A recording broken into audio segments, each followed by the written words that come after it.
Ini ada Bible namanya King James Version. King James. Jadi kan Raja James ini kan memang yang memerintahkan menerjemahkan Bible tahun 1611 gitu. Raja James ini dari Inggris, dia ternyata seorang bisex. Wow, 17 itu. Lalu Yesus berubah rupa di depan mata mereka. Berubah rupa. Berubah rupa. Iya, depan mata mereka. Karena Yesus itu sebagai Tuhan digambarkan sebagai orang bule segala macam. Itu kan adalah pemikiran manusia. Iya. Apalagi kalau kita ngeliat gambar lukisan Yesus yang pertama kali jadi model Yesus, itu orang beneran, orangnya ada. Zaman dulu tapi ya, abad-abad zaman dulu pertengahan ya. Dan itu adalah anak seorang uskup di Spanyol. Namanya Cesar siapa ya? Cesar Bolonia apa siapa gitu. Dan dia seorang LGBT. Hah? Iya. Oh, lahir Jakarta, orang tua Jawa sih. Oh, Jawa. Jawanya mana? Sragen. Sragen. Oh, alah. Sragen. Kenapa? Kita ada perwakilan di sana di Sragen. Oh ya? Wah, aku jarang. Maksudnya gini, di Islam nih, bisa nggak kita milih jadi orang Riau? Lahir jadi orang Riau bisa nggak? Bisa milih sebelum lahir? Oh, enggak. Nah, bisa nggak milih lahir sebagai orang Sragen gitu misalnya? Enggak lah. Nggak bisa kan? Iya. Kita lahir sudah ditakdirkan, oh kamu jadi orang Sragen, jadi orang Riau, saya orang Cilacap gitu. Semua yang lahir jadi manusia itu kan nggak bisa milih mau jadi bule atau mau jadi negro, nggak bisa kan? Jadi makanya karena kita nggak bisa milih jadi orang ras tertentu, kita harus mengenal mereka dan saling berkasih sayang. Di Islam ajaran gitu. Kalau di Kristen gimana? Kalau di Kristen, kalau ada yang pindah atau apa gitu kan beda. Bukan, kalau masalah berbangsa-bangsa gitu kan? Kalau Sama. Kalau gitu kenapa Yesus di gambarnya jadi orang bule? Kenapa Tuhannya untuk orang bule aja gitu? Gimana perasaan orang-orang negro itu? Punya Tuhan bule gitu? Pernah nggak kepikir sampai situ? enggak sih. Enggak. Karena Yesus itu sebagai Tuhan digambarkan sebagai orang bule segala macam. Itu kan adalah pemikiran manusia. Iya. Apalagi kalau kita ngeliat gambar lukisan Yesus yang pertama kali jadi model Yesus, itu orang beneran, orangnya ada. Zaman dulu tapi ya, abad-abad zaman dulu pertengahan ya. Dan itu adalah anak seorang uskup di Spanyol. Namanya Cesar siapa ya? Cesar Bolonia apa siapa gitu. Dan dia seorang LGBT. Hah? Iya. Dijadikan model sebagai Yesus, dilukis. Adil nggak? Tuhan untuk semua bangsa manusia, tapi Tuhannya ras tertentu gitu. Enggak lah. Nah, kalau di Islam Tuhannya kan nggak kelihatan. Iya. Biar apa?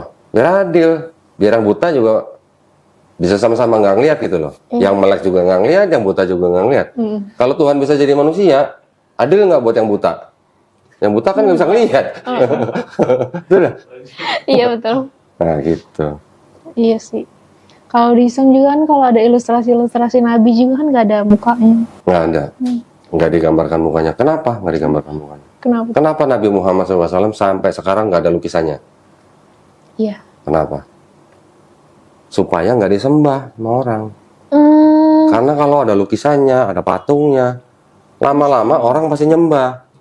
Bisa dibikinin patungnya gitu. Iya, logis sih, bener. Betul kan? Bener. Itu pesan daripada Nabi, jangan sampai digambar. Kalau udah digambar pasti nanti jadi sembah. Nabi Muhammad SAW juga pesan, jangan sampai kalian memperlakukan aku lebih dari orang lain atau orang lebih dari istilahnya orang-orang zaman dulu gitu.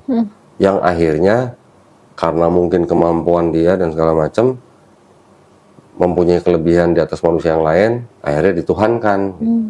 Orang-orang zaman dulu memang sudah biasa menuhankan manusia. Zaman dulu orang kalau bisa nyembuhin orang, wah hebat, dewa gitu. Iya. Orang bisa bikin mukjizat, padahal mukjizat itu izin daripada Allah. Wah dewa dari Tuhan. Sering pernah dengar Hercules? Hercules, tahu? Yang badannya itu Hercules, yang preman Tanah Abang. Bukan. Hercules dia yang setengah manusia setengah dewa. Kan banyak filmnya tuh. Iya. Anak siapa Hercules, tahu nggak? Anak siapa? Menurut cerita Hercules itu anak siapa? Nggak tahu. Kalau di film-film tuh kan ada film Hercules kan? Belum pernah nonton kayaknya. Masa? Cuma tahu tokohnya tapi belum pernah tahu ceritanya. Di ceritanya kan anaknya dewa Zeus. Oh. Nah, Jadi ada dewa, kan banyak dewa. Ini kepercayaan Yunani nih ya. Banyak dewa, tapi ada dewa satu yang paling tinggi, namanya Dewa Zeus. Dia dewa paling tinggi aja pokoknya. Dewa-dewa yang lain nanti ada dewa kesuburan, ada dewi kesuburan, ada dewa perang, dewa macam-macam lah. Nah si Zeus ini ceritanya dia bisa turun, menghamili perempuan, punya anak, namanya Perseus. Ngambilin perempuan ini namanya punya anak namanya Hercules. Nanti bisa menghamili dewi yang lain, punya anak dewi juga, namanya Dewi Helen gitu kan. Cerita-cerita seperti itu yang akhirnya turun sampai sekarang sini. Hercules digambarkan setengah manusia, setengah dewa. Punya kekuatan lebih dari manusia lain kan. Oh, bisa mindahin gunung lah, bisa apalah cerita gitu. Iya. Karena dia punya kekuatan seperti itu, didewakan sama manusia, dituhankan. Betul. Jadi sebutnya setengah manusia, setengah dewa. Nah, sekarang bedanya sama Yesus apa gitu? Kan Yesus sebut 100% manusia, 100% Tuhan. Konsepnya kan mirip. Konsepnya. Oh iya betul. Ya kan? Walaupun detailnya beda, tapi konsepnya mirip. Ada manusia, ada yang satu setengah manusia, setengah dewa, ada satu yang 100% manusia, 100% Tuhan. Mirip konsep. Sama-sama. Iya ya. Kenapa kok sampai sekarang masih ada orang yang menyembah, yang atau yang percaya Tuhan bisa jadi manusia? Gitu. Iya kenapa? Sampai sekarang, Intan sama Teresa kan masih percaya Tuhan bisa jadi manusia kan? Agak kurang ya. Oh sekarang udah berkurang. Karena Teresa, sebenarnya aku udah lama nyari tahu ini, maksudnya udah lebih dari setengah tahun lah aku masih nyari-nyari. Jadi bagus dong. iya, jadi kayak udah mulai main logika kayak iya juga gitu. Aku juga suka nonton itu kan channel YouTube-nya Pak Doni juga kan. Kayak, iya juga sambil buka Alkitab gitu. Karena kita kalau udah Iya lagi. sesuatu yang janggal, kita berdua tuh diskusi di WA gitu. Pernah diskusi sama pendetanya nggak? Enggak. Kenapa? Udah tahu jawabannya. Imani saja gitu ya kan? Kadang gini juga apa namanya, pendeta yang di gereja itu kadang kalau khotbah lebih kayak ngajar, jadi suka ngeluarin kalimat-kalimat atau kayak bahasa-bahasa yang nggak nyampe di otak kita deh. Oh, istilah-istilahnya gitu ya. Oh, itu berarti pendetanya sekolahnya mungkin terlalu tinggi kali ya. Oke. Gitu. Terus ada yang mau ditanyain nggak masalah Islam nih? Apa sebenarnya kalau mau ditanya sebenarnya nggak ada, karena kayak semua apa yang ditanyain kayak udah kejawab di channelnya Pak Dondi. Iya, aku kayak aku kadang sambil kerja kan pakai headset, terus aku minimize gitu, aku sambil dengerin gitu. Terus kadang kalau lagi bahas tentang Alkitab gitu kan aku penasaran kan, aku ikut buka kan di HP gitu. Oh iya bener. Oh di HP ada Alkitab, masih ada Alkitab. Ada. Masih. Ya aku sempat itu kan HP-nya rusak kan, terus beli baru kan nggak ada aplikasinya gitu. Terus ya gara-gara denger itu kayak penasaran, oh buka lagi gitu. Sama. Iya benar. Sama seperti saya dulu ya, 2012 atau 2013 gitu. Kalau nonton videonya Syekh Hamid Hidayat almarhum, dia sambil ngomong apa, saya sambil buka Bible. Iya. Oh bener yang dia ngomong ya gitu. Iya, makanya kayak terus ya itu sih kadang yang bingung, kadang kan lihat kan kayak di perjanjian lama itu banyak yang aturan-aturan emang agak mirip-mirip sama Islam gitu kan. Tapi kita nggak ngelakuin gitu sekarang. Maksud aku kenapa ada apa, karena kan kalau mereka bilang kayak misalkan kayak pakai kerudung itu kan ada di Korintus ya kalau nggak salah. Korintus perjanjian baru. Ya iya, maksudnya apa namanya? Kenapa kita nggak kayak gitu? Kan kalau katanya mereka itu kan itu fashion gitu kan. Betul. Sama persis sama jawaban pendeta gua. Oh ya? Bener. Pendeta gua juga jawabnya gitu. Itu fashion yang berkembang gitu katanya. Iya gitu maksudnya itu. Tapi fashion. berkembangnya kan makin lama makin dikit. Iya. Bukan makin nutupin, tapi makin ngebuka. Iya. Pertama nggak pakai hijab. Nanti lama-lama yang baju tangan panjang jadi tangan pendek. Nanti lama-lama jadi tank top. Nanti tadinya panjang ke bawah, lama-lama naik ke lutut. Lama-lama naik jadi rok mini gitu kan. Makanya. Apa fashion begitu gitu loh. Iya, terus katanya ada lagi yang bilang, iya soalnya kan zaman dulu kan daerahnya itu panas, kita mandi pakai untuk nutup kepala gitu, terus itu udah nggak relevan buat sekarang, katanya gitu. Betul. Terus Berarti pendeta itu nggak baca ini tulisan Paulus. Ini bukan saya belain Paulus ya. Paulus masih ada benernya loh. perempuan yang nggak pakai kerudung, mendingan cukur gundul. Iya, Ada kan? iya. Nah, Nah, tapi di bawahnya itu kan ada tulisan kalau misalkan jemaat nggak ngelakuin itu apa ya? Aku lupa kalimat bawahnya yang paling akhir gitu. mm, Ya dibilang kan, tapi kita nggak ngelakuin itu gitu, nggak Oke, lagi ngelakuin itu. misalnya gini, kalau yang di Korintus itu ya, yang masalah berkerudung itu kan kalau wanita tuh ke gereja dan berdoa. Sekarang gereja Kristen mana yang perempuan-perempuannya pada pakai kerudung dalam gereja? Ortodoks. Nggak pernah lihat saya. Kalau Paling gereja Ortodoks, Ortodoks lah, ya, gereja Iya. Ortodoks paling. Gereja kamu? Enggak lah. Banyak yang pakai rok mini nggak? Iya, Nah, remaja-remajanya, wow. nah, gitu. Iya. Laki-laki yang rambutnya gondrong itu apa? Menghina gitu kan? Nggak boleh gondrong gitu kan? Ada kan di Paulus juga bilang begitu. Oh, di Alkitab Ada nggak boleh gondrong. cowok nggak boleh gondrong. Loh, Oh iya, benar. aku nggak tahu. Nah sekarang Yesus gambarnya kenapa gondrong? Itu dia, makanya aku bingung. Kenapa? Ada benar. Iya. Nggak tahu ya? Loh, terus berarti nggak pernah buka Bible gitu? Enggak, tapi kayak nggak sampai situ deh. Nggak sampai situ ya? Bukannya random. Kayak cuma pengen tahu aja. Ada. Mau baca? Mau. Hah? Nanti ya, sebentar. Pak Doni tuh punya buku-buku kayak gini dapetnya susah nggak sih Pak? Kayak Alkitab zaman kapan gitu? Ada yang saya beli dari apa namanya toko-toko yang memang sengaja jual buku-buku lama. Nah, terus ada juga yang dikasih orang. Ya, contoh ini kemarin ada yang ngirim saya nih dari Malang. Oh iya. Kirimin. Terus ada juga yang saya beli pakai tender. Lelang gitu. Beli pakai tender. Oh iya. Wow. Saya tendernya sama lawan tender saya LAI lagi. Wah, Serius. kok bisa dapet? Kalau ada LAI. Yang namanya tender, nih. Oh alah. Tuh, bukunya aja udah kayak begini tuh. Lama. Kertasnya udah kayak begini. Ini kita apa Pak? Ini PLPB, Mbak, Bible itu Mbak. Bible deh. Kejadian. Oh iya. Masih jangan lama tuh. Pakai kejadian gitu. Oh iya. Bahwa pada mula pertama dijadikan Allah akan langit dan bumi. Buminya tulisannya masih Boemi gitu. Iya lagi. Ya, ini mahal ini. Nggak ada tandanya sampingnya ya. Mau tahu nggak harga di Tokopedia ada yang jual ini? Oh ya? Di Tokopedia ada yang jual? Mahal. Enggak. Kopiannya atau apanya? Asli. Asli. Asli. Jadi ada beberapa orang masih punya dijual di apa namanya di Kenapa? toko online dijual? gitu. Udah mualaf Pak. Dijual. Saya udah masukin wishlist gitu jadi. Jadi kalau ngasih lihat orang gampang. Nih. Oh iya. Berapa harganya? Nggak mahal. Nggak mahal kan? Beli. Berapa? Wow. Iya. Ada yang jual nih segini. Saya belinya nggak segini. Oh, berarti kan mahal gitu. Dan ini memang sengaja saya beli. Ya buat apa ya? Buat ngebuktiin sebenarnya. Iya, betul. Cuman buat ngebuktiin gitu. Tahun ini ada perubahan ini, tahun ini ada perubahan ini. Bahkan ada Bible nih yang masih ada tulisan ini. Masih pakai nama Maryam, Malaikat Jibril, Insya Allah, Kalam.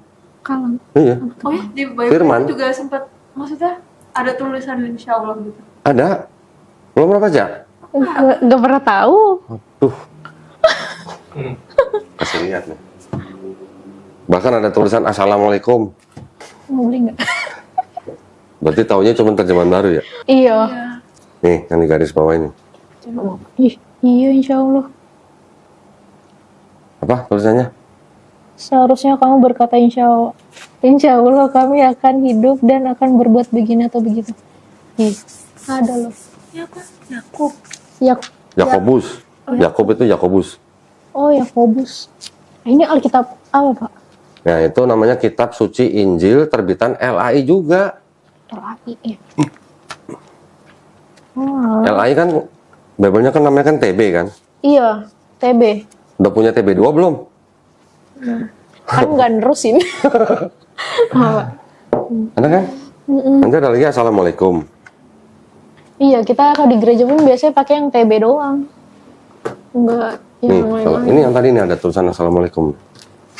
Ini megangnya aja hati-hati ya. Ih, takut deh, tender.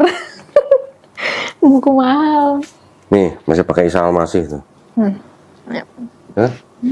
Oh iya. Isa Al-Masih. Kayak dulu pernah ada lihat juga di Salmasih di Alkitab. Ini tadi juga Isa Al-Masih yang ini. Iya, cuma sekarang udah ganti Yesus Kristus. Iya. Enggak, gini. Kalau Bible yang pakai nama Isa Al-Masih, ini dibagi-bagiin ke orang Muslim. Oh, Kalau yang buat orang-orang Kristen pakai yang Tuhan Yesus Kristus. Gitu. gitu. Nih, masih ada kata masjid tuh. Masjid, Nih, yang saya gereja garis nggak ada pak? bawah. Gereja. Oh, apa-apa. Itu apa tuh? Marah-marah. Ya, saya garis Oh, marah. masjid. Maka diajarkan Malah ada kata Ka'bah. saja dalam masjid-masjid. Iya, masjid-masjid. Kenapa bukan gereja ya? Iya. Kan Alkitab ya? Nah. Enggak, ini maksudnya masjid ini rumah ibadah maksudnya. Oh. Apa zaman dulu belum ada gereja kalau pak? Ya, Ada masjid. kan kalau orang Yahudi kan rumah ibadah namanya sinagog. Iya, sih. Apa? Apa tuh? Nih, baca tuh. Assalamualaikum. Bahkan malaikat itu pun datang Kepadanya. seraya katanya assalamualaikum. Nah, engkau jaga. Engkau yang Iya, di Benar kan? Assalamualaikum. Nah, iya ya. Salmasi. jadi Gerejanya kan juga. ada nanti pendeta yang bilang gini, agama kita bukan agama insya Allah gitu kan. Sambil ngeledek ngomongnya, insya Allah gitu kan. Ada pendeta yang begitu, ada videonya. karena artian dari insya Allahnya itu sendiri. Nah, jadi ada pendeta yang menyindir Islam dengan perkataan seperti itu. Dia nggak tahu bahwa di Bible ini ada kata insya Allah. Kalau tahu, Hah? kalau tahu, mikir lagi. Bahkan sekarang sering dengar kan, Yesus bukan Isa gitu kan. Iya lagi rame ya. Lagi rame kan kemarin kan. Nah itu Bible pakai Isa Al-Masih. Iya. Nah, ini malah ada yang pakai Maryam. Malaikat Jibril lagi. Bahasa-bahasa itu Arab. Iya. Iya, sebenarnya juga kayaknya kita juga sempat ngeyakinin juga ya kalau Isa Al-Masih sama Yesus tuh sama ya. Orangnya sama. Iya. Orangnya sama, cuman dipandang berbeda. Orang Kristen menuhankan Isa Al-Masih atau Yesus. Islam hanya sebagai nabi. Dulu kan kayak kalau sama yang beda sama Islam kan pasti kita bilang ya kan kalau di kita Yesus Kristus, kalau di kamu iya kalau di kamu kan namanya Isa Al-Masih Isa kan Nabi Isa gitu. Itu kan sebenarnya ngakuin kan kalau emang Yesus sama Isa sama sebenarnya. Sama, sebenarnya sama. Pendeta juga banyak kok yang ngaku sama. Iya. Esra Soro bilang sama. Banyak yang bilang. Ada gerejanya juga Isa Al-Masih. Nah, ada gereja Isa Al-Masih. Kalau dibilang Yesus sama Isa beda, kenapa ada gereja Isa Al-Masih gitu? Iya. Ya. Gereja Yesus Kristus. Jadi kalau buat orang-orang yang suka berdebat, mereka mau membedakan Yesus sama Isa. Tapi kalau orang-orang penginjil yang menginjili orang-orang Islam, mereka bilang Yesus dan Isa sama. Gitu. Pakainya Bible yang ini. Tuh, lihat tuh. Di sini Isa Al-Masih tuh. Silsilah siapa tuh? Isa Al-Masih. Iya, sesuai Isa Al-Masih. Memang mulainya dari Matius ya Pak? Iya, ini cuma perjanjian baru aja. Cuma dari Matius sampai Wahyu. Jadi kalau penginjil datang ke kampung-kampung desa, bilang sama orang-orang kampung tuh, Isa Al-Masih. Isa Al-Masih. Oh. Jadi kok beda Pak? Beda apaan? Ini kan perjanjian baru. Ini kan tadi kan ada kata-kata ininya. Insya Allah. Insya Allah. Iya. Sama perjanjian baru yang sekarang tuh bener-bener nggak ada. Memang nggak ada. Ini perjanjian baru yang TB nih. Ini TB 2 nih udah ada nih. Ah iya, itu yang kita punya. Enggak, kamu punya yang ini, TB 1. Ah iya itu. Di sini udah nggak ada insya Allahnya. Isa Al-Masih juga udah nggak ada. Isa Al-Masih jadi Yesus Kristus. Gitu. Iya, udah nggak ada. Berarti memang sudah banyak direvisi. Tuh, Yesus Kristus. Kita coba lihat ya. Halaman. Ini ada halaman nih. Tuh ada kata Ka'bah. Ah, Ka'bah. Hah? Ka'bah. Kaget. Enggak maksudnya. Ka'bah, masjid, insya Allah ada. Saya Kalau di cariin. situ Ka'bah itu bahasanya. Ka'bah itu maksudnya bait suci sebenarnya. Oh. Cuman, bait Allah. Cuman ditulisnya di sini sebagai Ka'bah 1949 tuh. Udah lahir belum? Saya aja belum lahir. Tuh ada Sutuh Ka'bah. Tadi saya mau nyari apa ya? Perubahan ya. Bisa nggak baca? Agak susah bacanya ya, Pak Itu ya? bahasa Melayu zaman dulu. Habis begitu iblis hantarkan sama Tuhan Ke negeri yang suci. Oh, ke negeri yang suci. Dan lalu Tuhan itu di atas Hu- Ini bacanya apa ya, Pak ya? Mana? Ini. Hujungnya. Mana? Ini di atas, maaf. Yang mana? Ini nih di atas. Di atas hujungnya Sutuh. Oh, apa itu sutu? Di atas hujungnya ujung. Hujung. Paling atas gitu. Sutu itu apa? Ya itu hubungan lah, hubungan. Oh, Hubungan Ka'bah gitu kata. ujungnya. Oh, pikiranku Ka'bah yang kotak Islam. itu. Bukan. Maksudnya Ka'bah di sini sebenarnya bait suci atau bait Allah. Oh, bedanya. Ini. Oh, bedanya sama masjid. Masjid tempat ibadah. Kalau masjid kan sekarang konotasinya rumah ibadah Islam. Kalau rumah ibadahnya Yahudi kan sinagog. Kalau masjid yang Namanya. di situ? Masjid yang di sini yang dimaksud sebenarnya sinagog. Oh, Sebenarnya gitu. oh gitu. Tadi saya mau nyari apa ya? Oh ini. Jadi saya kumpulin babel-babel begini memang tujuannya buat ini nih. Bentar.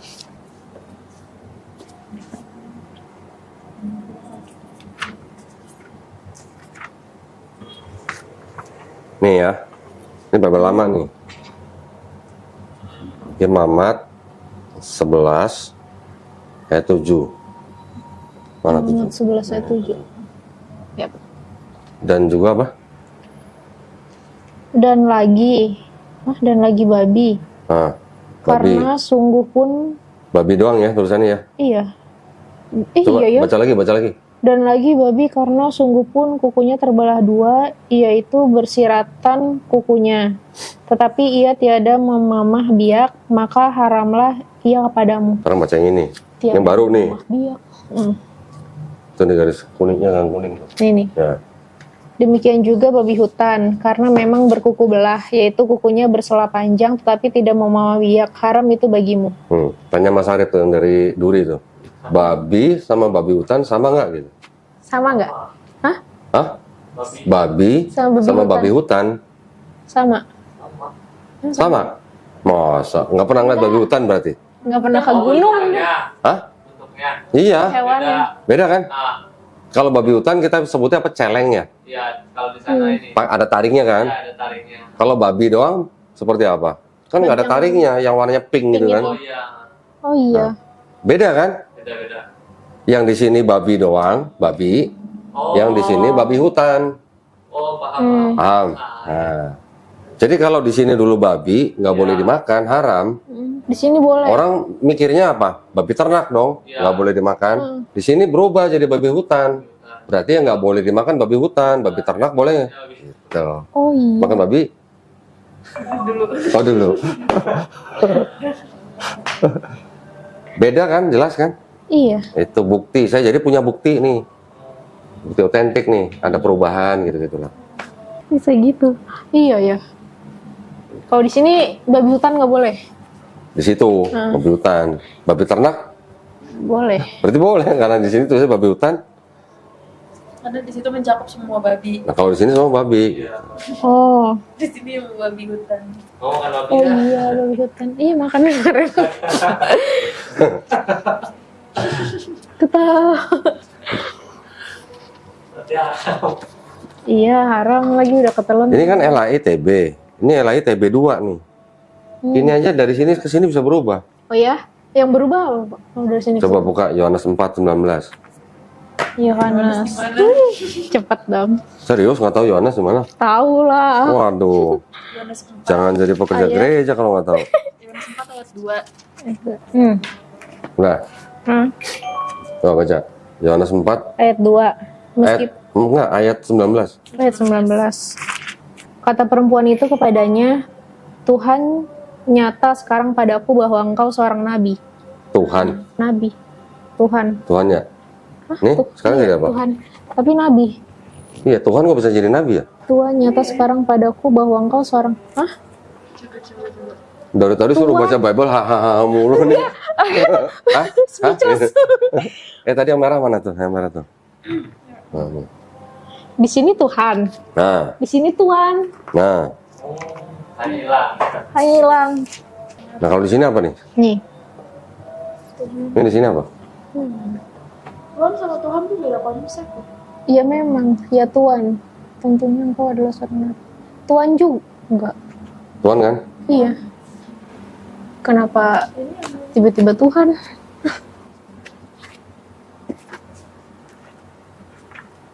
Apa iya Tuhan itu sekarang sama sama Tuhan? Tapi di kitab ini ada kalimat Tuhan kan ya Pak? Ada, tetap ada. Oh.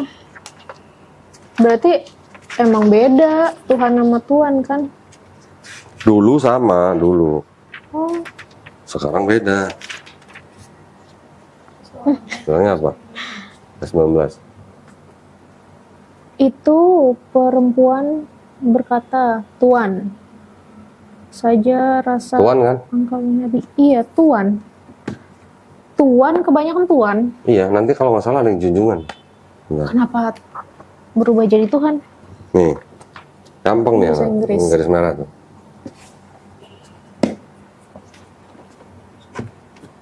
Wah, Sir. Pak, Sar. Sar apa? Sar itu apa? Tuan. Iya, Tuan. manggil orang. Atau Pak gitu lah. Pak. Apa Sar itu sama dengan Tuhan? Beda. Hah? Beda. Nanti kalau disamain tentara Amerika yang terima perintah dari Nah, itu sersannya dia. apa? Sir, yes sir gitu. Yes, sir. Mau dibilang Tuhan, ya Tuhan Tuhan. gitu. Wah, kacau. Oh iya ya. Nah, Iya lagi. Aku juga pernah baca itu Pak yang di Perpot. Apa sih yang wanita Samaria yang dia ngambil air itu? Dia ya kan ini ketemu- tadi. Ini itu kan? tadi. Iya ya. Loh, gimana sih? Enggak. Dari tadi ngasih itu. Oh iya. Aku nggak baca dari awal. Iya, Ya aku memang baca ini dari yang lagi awal. diomongin. Iya, maksudnya kayak dia aja bilangnya ketemu Nabi sama orang-orang kan, Iya. bukan ketemu Tuhan. Iya ya. Oh, ini juga Tuhan. Kalau dia tahu itu Tuhan, nggak mungkin dia Banyak. bilang. Nah iya sekarang gimana Tuhan caranya kan orang kayak tahu ini gitu. Tuhan gitu loh. Iya sih. Kan aneh. Terus waktu Paulus katanya di apa namanya waktu perjalanan ke Damsyik kan mendengar suara melihat cahaya. Iya. Paulus nggak tahu siapa, tahu manggilnya Tuhan gitu. Iya. Siapa kau Tuhan gitu kan? Iya. Kayak banyak di Alkitab tuh orang-orang yang emang menamai kan, kayak Tuhan. Menamai gimana? Iya. Iya sih. Tuhan itu sebenarnya di situ atau kata Tuhan untuk Yesus itu di situ sebenarnya diterjemahkan dari kata kurios. Kurios itu bahasa Yunani kan. Kurios memang bisa dipakai untuk manusia, juga bisa dipakai untuk Tuhan. Contoh kalau bahasa Jawa tuh Gusti lah. Ya kan? Gusti Pangeran, Gusti Iya. Allah. Ya, jadi panggilan apa namanya ya? Tuan Raja, Tuan Allah gitu.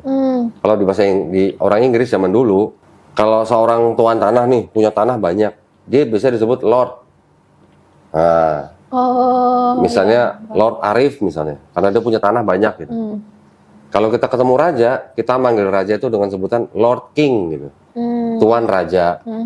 Tapi kalau kita ke gereja, kita manggilnya Lord God gitu. Ada Lord, ada God gitu, bisa disambung Tuan Allah gitu. Itu Iya. kata Tuhan yang di situ untuk Yesus itu dari kata kurios itu gitu. Oh, berarti yang bisa dipakai buat manusia juga. Bisa. Sebutan untuk manusia, sebutan kehormatan gitu. Oh iya, paham sih. Kurios bahasa Yunani, bahasa Ibraninya Adonai. Adonai itu juga artinya bisa tuan, bisa Tuhan gitu. Abraham di Perjanjian Lama bahasa Ibraninya juga disebut Adon. Adon atau Adonai itu sama. Laban juga disebut Adon. Samuel juga disebut Adon. Daud juga disebut Adon. Salomo juga disebut Adon. Adon semua. Semuanya disebut Adon, sama dengan Kurios. Tapi giliran perjanjian baru, Kurios yang buat Yesus sama Kurios yang buat Pilatus. Kalau Pilatus jadi Tuhan, kalau Yesus jadi Tuhan gitu. Oh. Berarti kan ada unsur apa teologis yang dimasukkan ke situ. Pokoknya setiap kata Kurios untuk Yesus terjemahan langsung Tuhan, Tuhan, Tuhan gitu. Iya, kalau buat itu Tuhan gitu. Oh alah, iya paham. Iya ya bisa gitu ya. Nah gitu. Udah tahu yang ayat palsu di Bible? Kalau nonton video saya berarti pernah nonton dong, pernah dengar dong. Yang Ibrani bukan sih? Bukan ya? Ibrani bukan. Aku baru ingat tuh yang ada catatan kakinya itu kan. Iya, iya. Cuma aku lupa itu ayat apa, tapi aku itu. Mau baca? Baca sendiri nih. Yang ada catatan kakinya. Iya. Boleh. Banyak Kalau catatan. di Alkitab kayaknya nggak ada catatan. Nggak ada. Kalau yang itu nggak ada catatan kakinya. Iya, makanya. Nah, nih lihat tebelnya aja segini. Wow. Nih.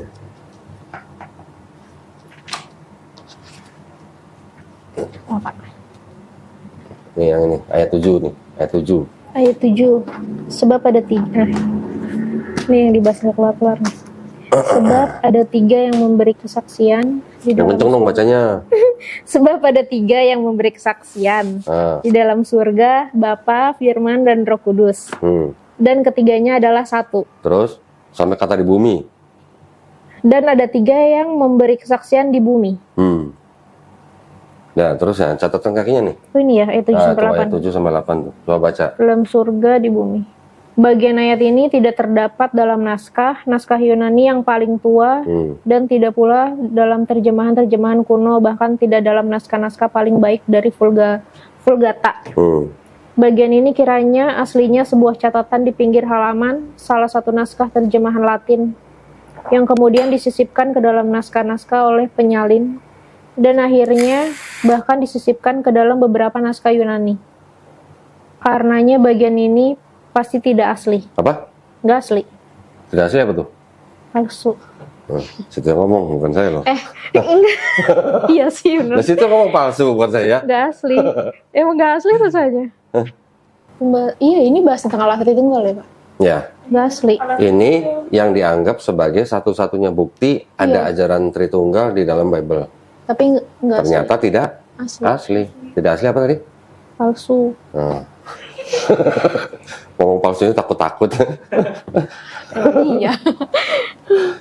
Jadi gimana kalau ada kitab yang disebut kitab suci, tapi ada yang ayat tidak asli, bisa nggak disebut suci gitu? Ya enggak lah. Nah iya makanya. Logikanya lah gitu. Iya kayak kalau misalkan kayak gitu. Enggak asli. Tapi kalau setiap kayak gereja gitu Pak ngebahas tentang Allah Tritunggal, aku pribadi tuh kayak nggak pernah bener-bener paham. Iya. Karena nggak ada yang paham. Nggak pernah selesai. Bapak gereja zaman dulu aja bilang, manusia tidak bisa paham 100% tentang Trinitas. Karena kalau bisa dipahamin, itu udah bukan misteri lagi gitu. Bilangnya begitu Bapak gereja. Iya. Berarti kalau ada pendeta bilang dia 100% paham Trinitas, berarti udah bukan misteri lagi. Oh gitu. Aku sampai kayak gimana maksudnya? Karena apa? Nanti ada pendeta bilang karena itu melampaui akal gitu. Iya.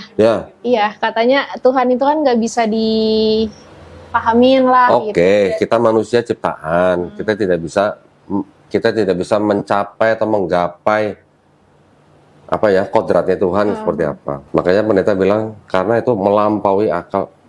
Kalau melampaui itu apa sih? Melampaui beginilah ya. Ini akal nih. Melampaui kan begini. Ya, bisa nggak saya artiin bahwa itu memang karena tidak masuk akal, makanya melampaui akal gitu. Bisa sih. Bisa kan? Nah itu. Iya ya. Aku tuh dari dulu nggak pernah paham. Jadi kadang kalau ada kayak orang yang Muslim atau itu nanya gitu, aku pun jelasinnya kayak bingung kan? Iya, jadi kayak sebenarnya kayak mencoba ngerti, tapi kalau aku jelasin lagi kayak aku lagi yang mikir. Malah bingung sendiri kan? Iya, aku bingung sendiri maksudnya. Sama, saya juga dulu menggambarkan Trinitas kayak gini. Oh, Trinitas itu seperti apa ya? Seperti kalau Bapa itu matahari, kalau Yesus itu yang cahayanya yang kita bisa lihat, terang begini kan. Yang kita rasakan di kulit, panas, itu Roh Kudus gitu. Dulu saya mikirnya begitu. Tapi ternyata kan itu bukan satu entitas yang sama gitu loh. Iya, beda. Semakin kita menjelaskan, semakin bingung. Makanya orang bapak-bapak gereja zaman dulu bilang apa? Tidak ada manusia yang bisa menjelaskan sampai tuntas Trinitas. Iya. Karena kalau ada orang yang bisa menjelaskan sampai tuntas, Trinitas tidak lagi menjadi misteri gitu.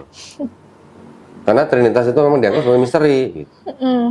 Nah, pertanyaannya sekarang begini. Oke lah, kita nggak usah susah-susah. Apa? Bilang bahwa Trinitas gini, nggak usah susah-susah dah. Yang penting begini aja. Begitu Bible atau orang Kristen atau pendeta bilang Tuhan menjadi manusia, itu aja dulu deh, logis nggak gitu. Pendeta bilang apa? Tuhan kan maha kuasa. Dia bisa menjadi apa saja. Iya. Jangan membatasi kuasa Tuhan. Sering dengar pasti kan? Banget. Iya, Kalau saya tanya gini, bisa nggak Tuhan jadi iblis? bisa aja kalau dia mau. Berarti berkontradiksi atau bertentangan dengan kodratnya Tuhan nggak? Iya. Bertentangan. Tuhan maha suci nggak? Atau maha benar nggak? Maha baik nggak? Iblis? Enggak, Apa maha baik? enggak. Bertentangan. Nah, bisa nggak? Pada saat yang sama, Tuhan menjadi maha baik juga sekaligus maha jahat. Pada saat yang sama gitu. Nggak bisa. Nggak bisa. Begitu juga Tuhan yang maha suci ini juga pada saat yang sama tidak bisa menjadi manusia yang tidak maha suci. Kan gitu. Kalau pada saat yang sama bisa kodratnya bertentangan, nah itu berarti kan udah paradoks namanya. Iya. Sama aja kayak kita ngomong gini, wih bola itu kotak banget ya gitu. Enggak dong. Ada yang salah nggak saya ngomong gitu? Dengan akal sehat kita Iya. dengar bola kok kotak, gimana sih, ini orang gila kali ini gitu, pasti kan. Nah, seolah-olah begitu. Betul. Jadi kalau Tuhan yang maha suci, maha benar, maha baik, maha mengetahui, maha penyayang, maha pengasih, bisa menjadi ciptaan yang tidak maha suci, tidak maha benar, tidak maha baik, bertentangan kodratnya. Contoh gini, Intan bisa nggak jadi burung terbang? Nggak bisa. Nggak bisa. Karena kodratnya manusia kan, bukan untuk terbang gitu. Kalau burung memang kodratnya untuk terbang, punya sayap gitu. Intan mau begini berapa kali latihan 10 tahun juga nggak akan bisa terbang, kecuali kalau pakai tambahan alat atau naik Naik pesawat pesawat, terbang. Nah, gitu. Iya. Konsep itu aja udah nggak logis gitu. Iya. Emang misteri ya. Nah, siapa orang-orang zaman dulu yang percaya Tuhan atau dewa bisa jadi manusia? Itu tadi yang saya bilang, ada yang Hercules, ada yang Perseus, yang dewa bisa jadi manusia gitu. Kalau yang dewa-dewa kayak gitu biasanya mereka agamanya apa atau meyakini apa? Kita sebutnya pagan. Pagan. Pagan itu sistem kepercayaan yang menyembah dewa-dewa gitu. Oh, dewa. Karena kan Mereka juga butuh darah manusia kalau untuk dibilang selamat gitu.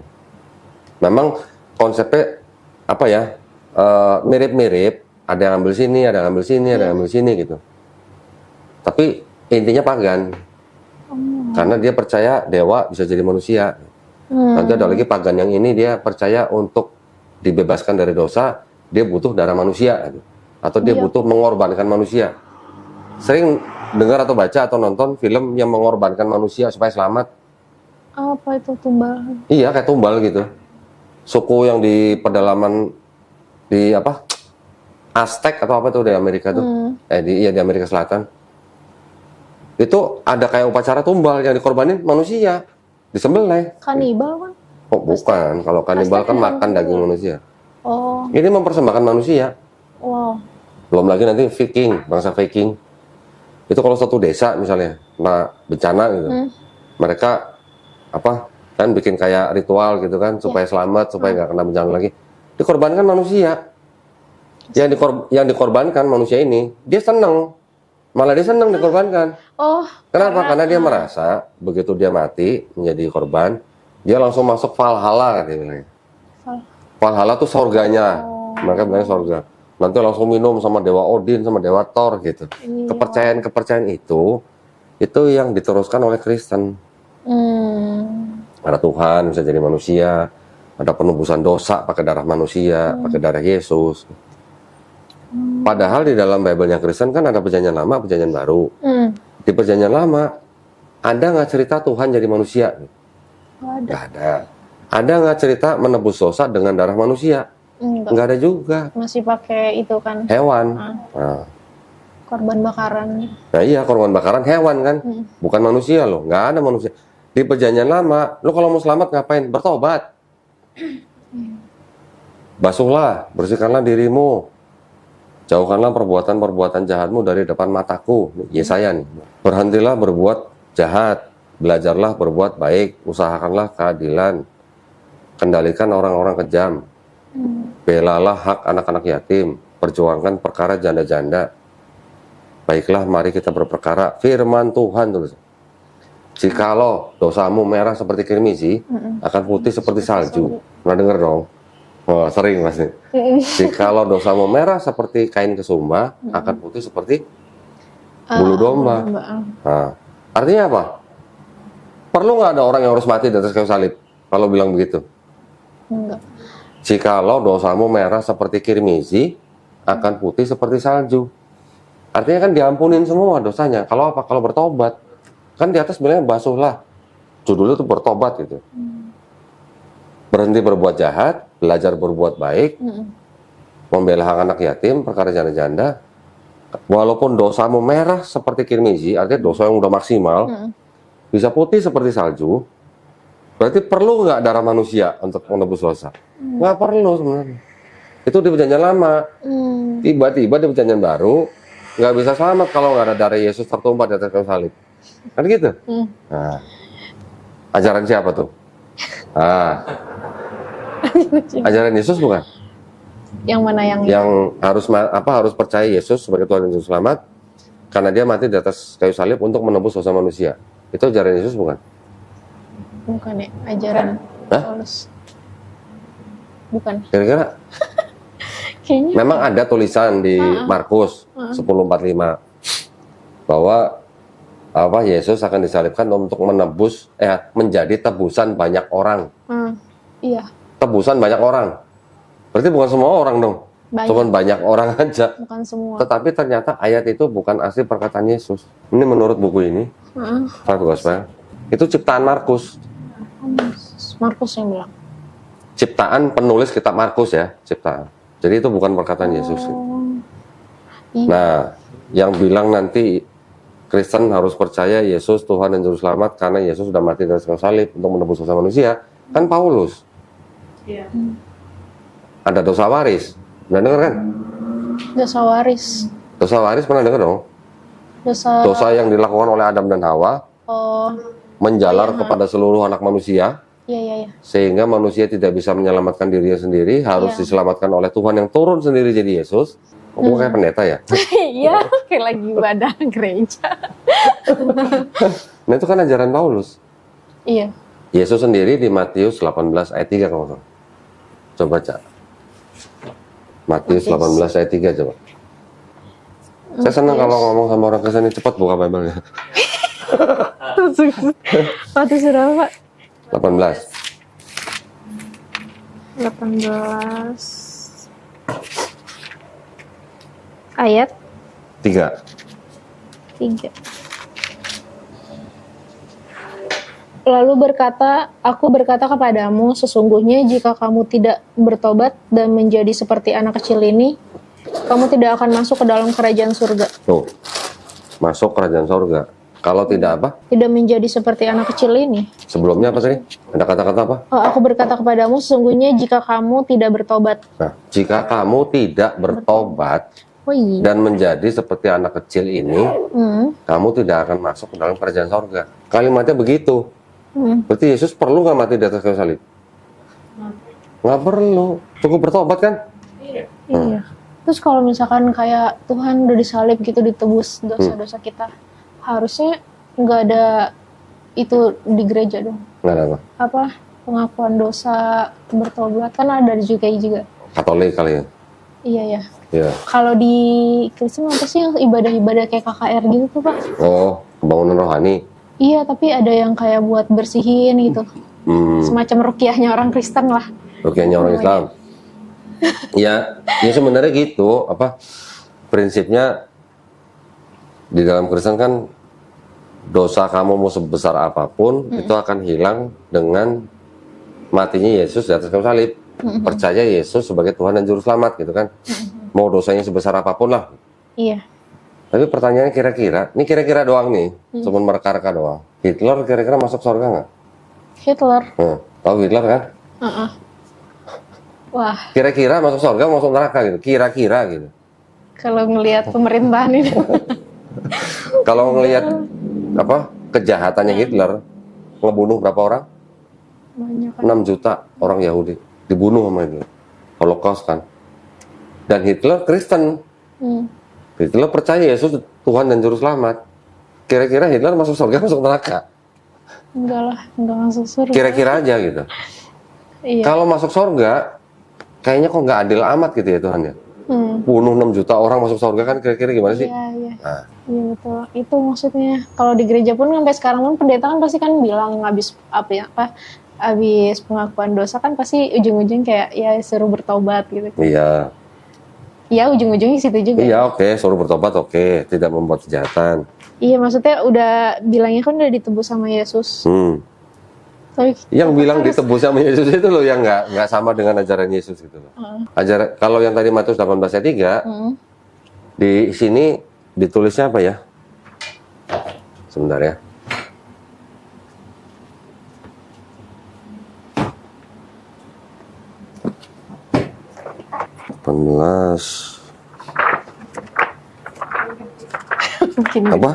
makin gede bukunya. Pernah lihat Bible yang ini belum? Apa?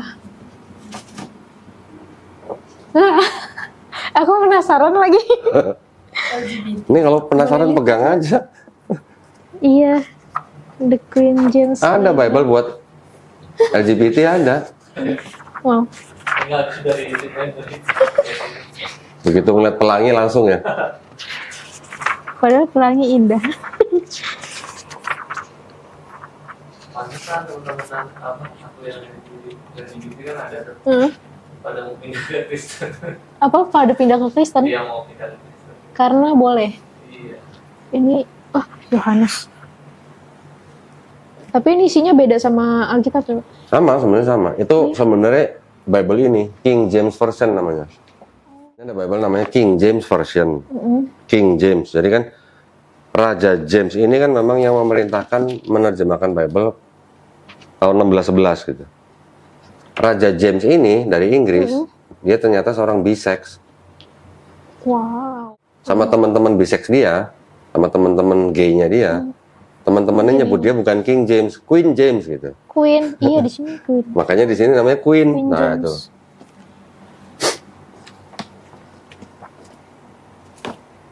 Ini penjelasan ini. Iya enggak kok penasaran sama yang dikait-kaitin sama Alkitab ini nih. Nih, kalau yang Matius 18:3 tadi yang bilang suruh bertobat, di sini masih dibilang apa? Gambaran ini dapat dimengerti sebagai satu panggilan oleh Yesus. Berarti masih dianggap sebagai perkataan Yesus lah. Masih masih cenderung oke lah nih omong Yesus gitu. Jadi yang di dalam 4 gospel itu, Matius, Markus, Lukas, Yohanes, yang dianggap benar-benar perkataan Yesus menurut buku ini cuma 18%. Yang dianggap benar cuma 18%. Yang benar-benar dianggap sebagai perkataan Yesus cuma 18% menurut buku ini. Dan yang nulis buku ini bukan orang-orang biasa. Ada kira-kira hampir 80 ahli sarjana perjanjian baru. Ahli sarjana perjanjian baru. Nih, daftar ini. Wow,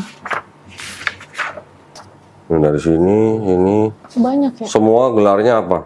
PhD, DD, BD. Teolog. Semuanya sarjana-sarjana ahli perjanjian baru tuh. Segini banyaknya. Ya, Jadi mereka juga nggak sembarangan nulis Sisanya? beginian, nggak sembarangan. Sisanya perkataan penulis gospel. Contoh tadi yang Markus 10 ayat 5 itu bukan perkataan Yesus. Jadi yang perkataan Yesus cuma 18%. 18%. Oh, wow. Contoh misalnya Matius 28:19. Karena itu pergilah, jadikanlah semua bangsa muridku. Baptislah mereka dalam nama Bapa dan Putra dan Roh Kudus. Iya. Di sini bukan perkataan Yesus. Oh, ya. Setahu aku, perkataan Paulus deh. Bukan perkataan Paulus juga. Semua disebutin. Itu adalah ya apa ya, perkataan penulis-penulis gospel gitulah. Oh. Tapi Pak, Dan orang-orang yang namanya Matius, Markus, Lukas, Yohanes itu bukan orang-orang yang memang namanya itu yang nulis gospel. Itu cuma nama-nama yang diatributkan atau disematkan kepada, misalnya contoh gini. Ini ada tulisan, nggak ada namanya. Kan tidak ada pengakuan saya bernama Matius menulis ini untuk siapa, kan nggak ada. Di Matius kan nggak ada. Baru nanti kira-kira 1 abad setelah si penulis Matius ini nulis, 1 abad kemudian Bapak Gereja baru ngomong, oh yang nulis ini namanya Matius. oh. Dianggap ini orang yang nulis namanya Matius gitu. Nanti oh yang ini yang nulis Markus gitu. Jadi cuma tradisi gereja aja gitu. Berarti belum tentu benar.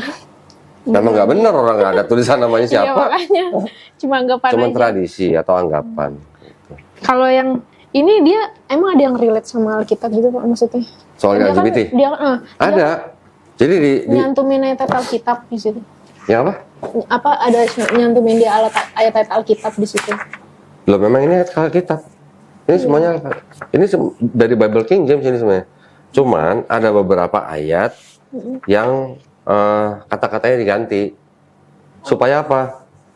Supaya ini diedit untuk menghindari atau mencegah misinterpretasi homofobik. Oh, diganti Jadi supaya- untuk negara itu Mencegah kesalahpahaman tentang homoseksual ini. homoseksual.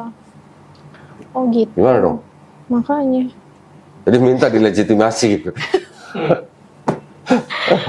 Ada ayat-ayatnya di sini, ada dikasih tahu nih. Nih, apa yang kami rubah? Jujur dia bilang, what we change. Ya, ini ayat-ayatnya. Nih. Tapi di satu negara ini legal nggak sih Pak? Alkitab ini? Ya legal, kenapa nggak legal? Lah buktinya saya bisa beli. Ngerubah Alkitab dan change kan? Itu dia. Iya memang, nggak apa-apa. Ya mereka bisa bikin begini. Ini mereka ngambil dari Bible yang King James itu, cuman beberapa kata dirubah. Iya, rubah. Tujuannya supaya tidak salah paham dengan kaum Iya. pelangi ini gitu. Tapi kalau di Alkitab sininya ada bahas tentang Sama, semua ayatnya sama. sama. Cuman beberapa ayat kata-katanya dirubah. Hmm, Tentang kira-kira ya perbuatan-perbuatan itulah gitu. boleh ya. Boleh sih dari tadi juga banyak yang berubah ya. Gimana dong? Makanya. Nah sekarang nah. Itu jelas kan? Ada pertanyaan lagi? Aku pernah nonton ini Pak di YouTube. Apa di Al-Quran itu ada ngebahas tentang akhir zaman kan, pokoknya kayak ceritanya. Aku nggak tahu sih ayatnya di mana, cuma ngebahas tentang kayak di akhir zaman itu nanti kayak si Isa Al-Masih, Yesus ini tuh ditanya gitu kan. Kalau Al-Maidah misalkan- 116. Iya ya, kayaknya. Ditanya apakah kamu menganggap kamu dan ibumu Iya. jadi Tuhan. Ah, Yaitu Al-Maidah 116. iya, aku pernah. Belum selesai ngomong gue udah tahu. Iya. Itu. Kenapa? Yang mau tanya apa? Iya, apa namanya? Aku sempat lihat itu kan, terus kayak berarti di situ kan Pada nggak doyan minum apa ya? lagi seru. Itu mending minum jus. Terus Apa namanya? Iya, aku syok sih maksudnya liatnya di situ kan di Al-Quran ada bahas tentang kayak gitu. Kalau misalkan sebenarnya dan kayak Yesus pun bilang katanya enggak, aku nggak nyuruh mereka nyembah aku gitu kan. Terus di situ kayak aku kayak ngerasa salah jalan. salah jalan sekarang maksudnya. Sekarang merasa salah jalan. Iya, waktu itu kayak kan Kristen kan nyembah Yesus Iya, kan. iya, iya. Sedangkan pas aku denger di Al-Quran tuh ada pertanyaan yang Yesus Iya. tuh ditanya kayak gitu, terus Yesus bilang kayak aku nggak nyuruh Nggak mereka mungkin. menyembah aku Iya, gitu kan. nggak mungkin aku menyuruh umatku untuk menyembah aku kan. Iya. Terus ya di situ aku kayak kayak lemes aku. Jadi selama ini Nah lo sakitnya di sini dong. Gimana dong? Ya itu aku pertama kali aku kayak makin penasaran sama Islam gara-gara itu sih. Karena aku denger itu gitu. Di dalam Islam itu dia di dalam Quran ya, maksud saya di dalam Quran itu membantah semua jenis Trinitas. Trinitas kan macam-macam, maksudnya bentuknya ya. Ada yang menganggap bahwa Trinitas itu seperti satu keluarga gitu, ya kan? Ada Trinitas yang menganggap bahwa Tuhan itu satu tapi dalam 3 pribadi lah. Kemudian ada lagi yang menganggap bahwa Bapa itu Yesus, Yesus itu Bapa gitu. Ada kan? Itu namanya oneness namanya, atau modalism. Ini semua dibantah di dalam Quran. Di dalam Quran ada. Kalau yang bilang bahwa Al-Maidah 119 itu, apakah kamu menganggap dirimu dan ibumu, ya ibumu ini maksudnya Maryam, sebagai Tuhan? Iya. Itu untuk menyanggah atau menangkal ajaran Koliridianisme, kelompok Kristen yang menyembah Maria sebagai Tuhan. Itu ada. Oh iya. Itu malah di abad keempat, malah di Arab itu tumbuhnya. Itu malah di Arab. Nah, itu memang disesatkan sama gereja pada waktu itu. Makanya bikin pakai konsili Efesus tahun 431. Di situ menyatakan bahwa Maria itu sebagai Theotokos, bukan Tuhan gitu. Gak disembah gitu. Theotokos itu bunda penghantar Tuhan ke bumi gitu. Bayangin, Tuhan bisa diantar lewat seorang ibu gitu. Dianya ya. Dianya. Kurir gitulah. Kurirnya, iya. Ya, itu yang aliran pertama yang dianggap sebagai Trinitas dalam bentuk satu keluarga gitu. Namanya apa sih? Oikogeneisme atau apa lupa gua. Yang kedua, Quran juga menyangkal atau menyanggah orang-orang Nasrani pada waktu itu yang menganggap bahwa Allah itu ya Isa Al-Masih putra Maryam. Itu adanya di Al-Maidah juga ayat 72. Nanti Quran juga menyanggah lagi aliran Trinitas yang bentuknya modalisme yang tadi. Bukan modalisme. Tadi yang barusan modalisme ya. Apakah sungguh kafir orang yang telah menganggap Allah adalah Isa Al-Masih putra Maryam? Itu menyanggah yang modalisme. Nanti yang menyanggah yang Trinitas yang seperti sekarang kita kenal nih, itu di ayat selanjutnya 73, telah kafirlah jika orang mengatakan Allah adalah salah satu dari ketiga gitu, ketiganya gitu. Jadi semua jenis Trinitasnya itu udah dibantah di Quran. Iya. Nah, di Quran juga ada kayak semacam ayat yang mirip dengan Bible. Iya.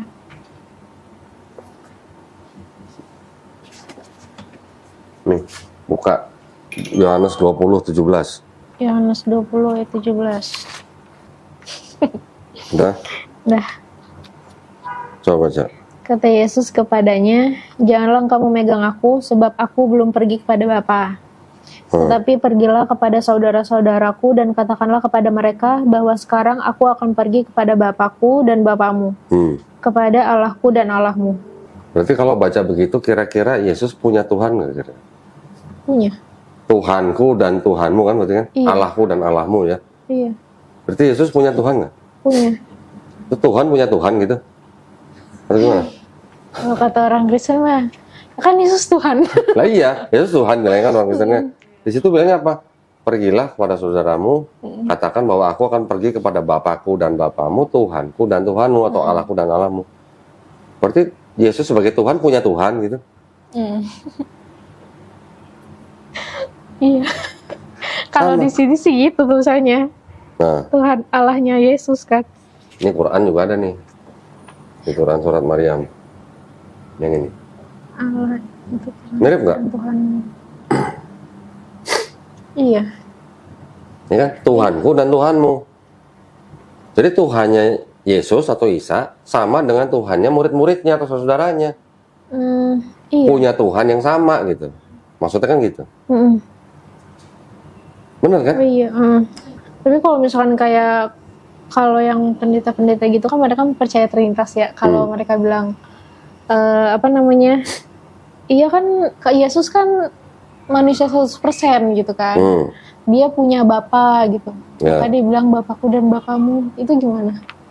Iya, dia kan bilangnya bahwa Yesus 100% manusia, 100% Tuhan. Berarti pada saat yang sama, dia juga manusia, dia juga Tuhan. Ya kan? Sekarang kalau namanya Tuhan, Maha tahu nggak? Iya. Tahu? Maha tahu kan? Iya. Yesus tahu nggak hari kiamat? Di Bible? Belum pernah tahu sih. Markus 13:32 coba. Markus. Masih apa? Markus berapa? Terakhir ke gereja kapan? Sebelum COVID. Oh, oh jadi dengerin khotbahnya lewat online gitu. Sekarang gitu. Sekarang banyak ya gereja gitu Iya. ya. Karena juga makanya kan gereja kayak Jadi gerejanya banyak yang kosong. sepi. Oh nggak, biasa orang-orang tua gitu. Hah? Orang-orang tua doang. Yang muda udah nggak mau datang. Yang muda mungkin yang masih remaja SMP SMA mungkin anak ikut orang tuanya kan Oh. ke gereja. Gitu. Kalau kayak Gara-gara semua COVID orang- memang sekarang gereja banyak kosong ya. Iya, nyamanan online. Iya. Markus Kebacanya di berapa tadi? rumah Matius 13:32. Markus 13 ayat 32. 32. Tetapi tentang hari atau saat itu tidak seorang pun yang tahu. Malaikat-malaikat di surga tidak dan anak pun tidak. Hanya Bapa saja. Tuh. Dan anak pun tidak. Anak itu yang dimaksud Hah? Yesus. Anak kan Yesus kan? Anak pun tidak. Hanya gede. Hanya Bapa saja kan? Iya. Anak tidak tahu, Bapa tahu. Mm-mm. Pada saat yang sama, Yesus manusia juga, Tuhan juga dong. Harusnya nih. Iya. Pada saat yang sama, manusia dan Tuhan. Heeh. Tuhan mau tahu nggak? Iya. Nah, Tahu. di situ Yesus kan nggak tahu hari kiamat. Berarti kan Yesus tidak maha tahu. Gue mulai pusing. Mulai pusing. Baru iya. begitu pusing. Oh iya.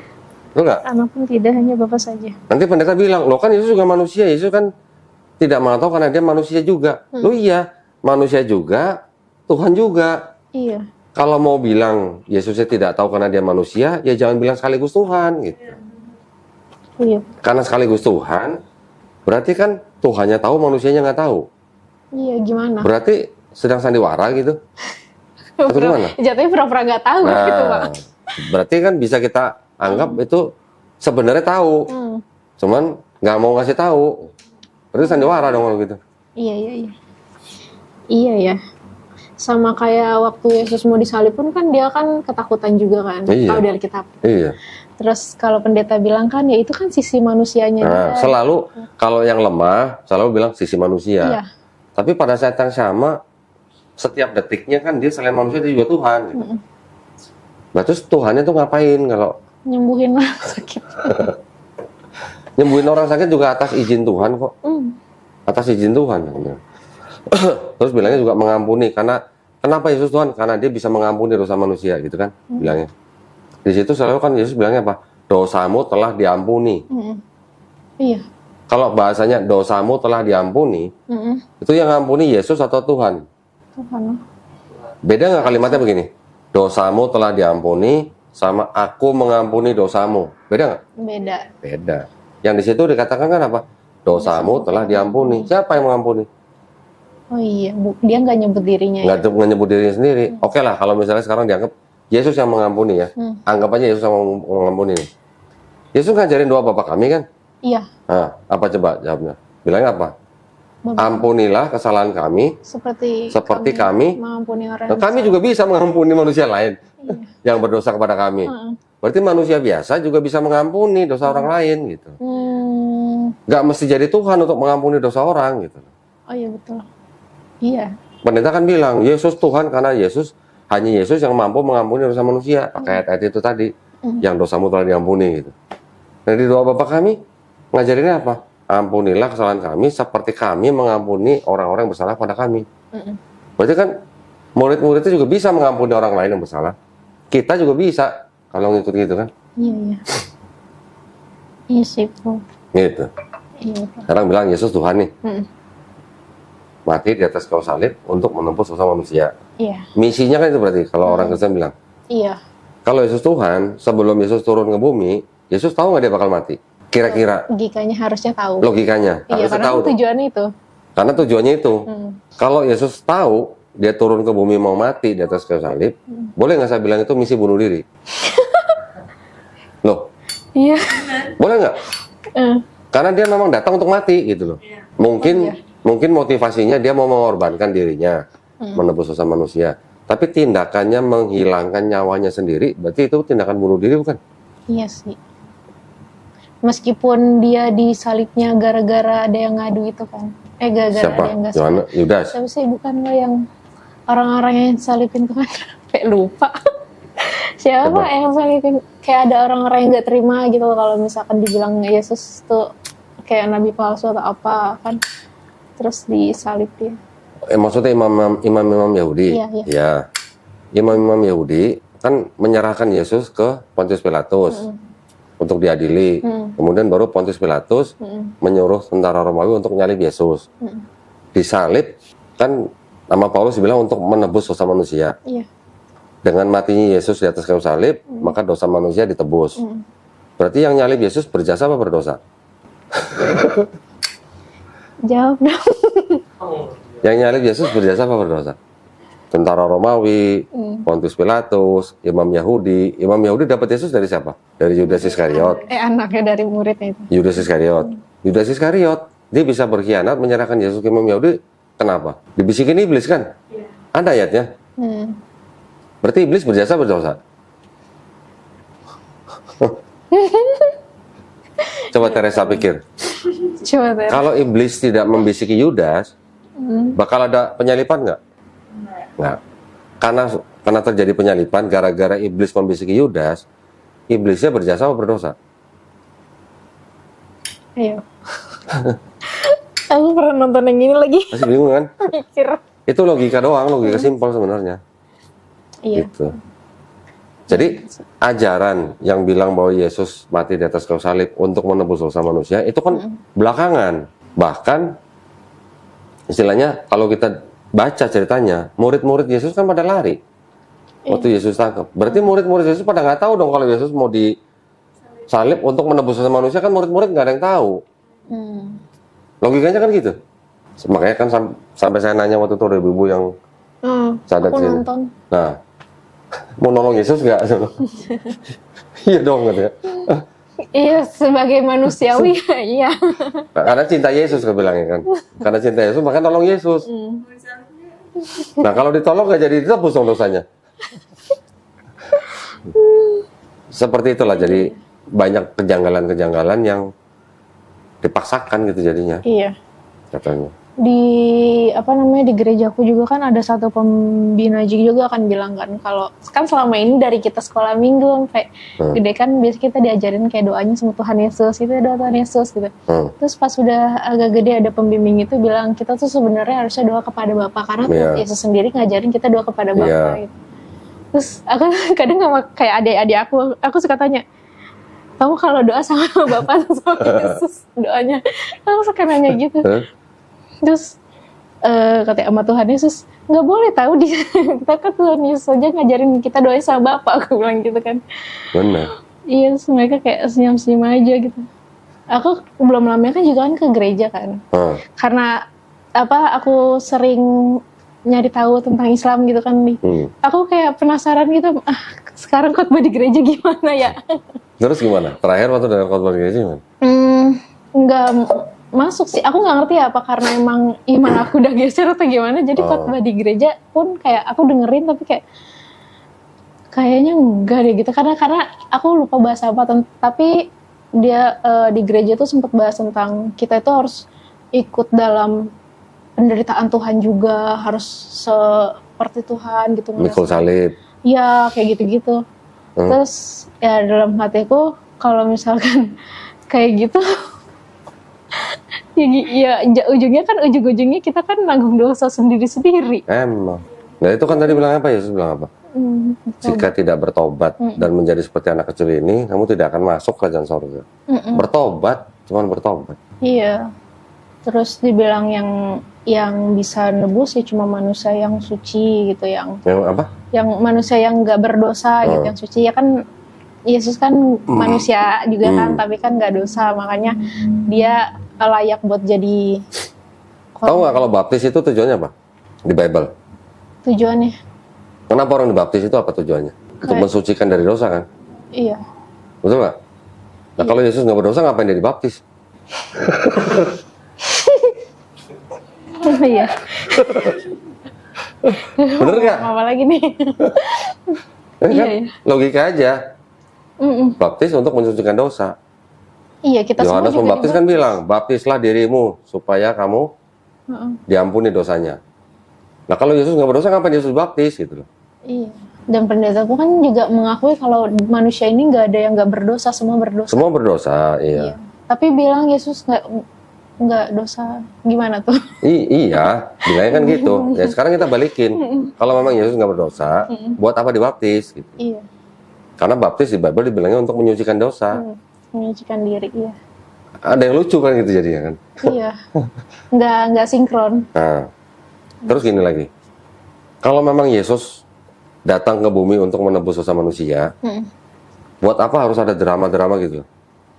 Iya. Drama-drama contohnya gini.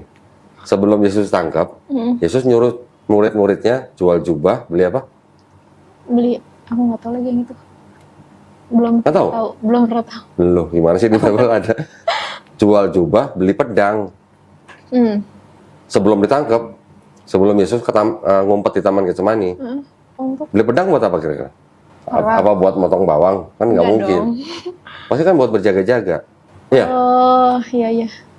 Sekarang kalau Yesus minta murid-muridnya bawa pedang Iya, betul. untuk ngumpet di Taman Getsemani, bawa pedang, kan pasti buat berjaga-jaga. Iya.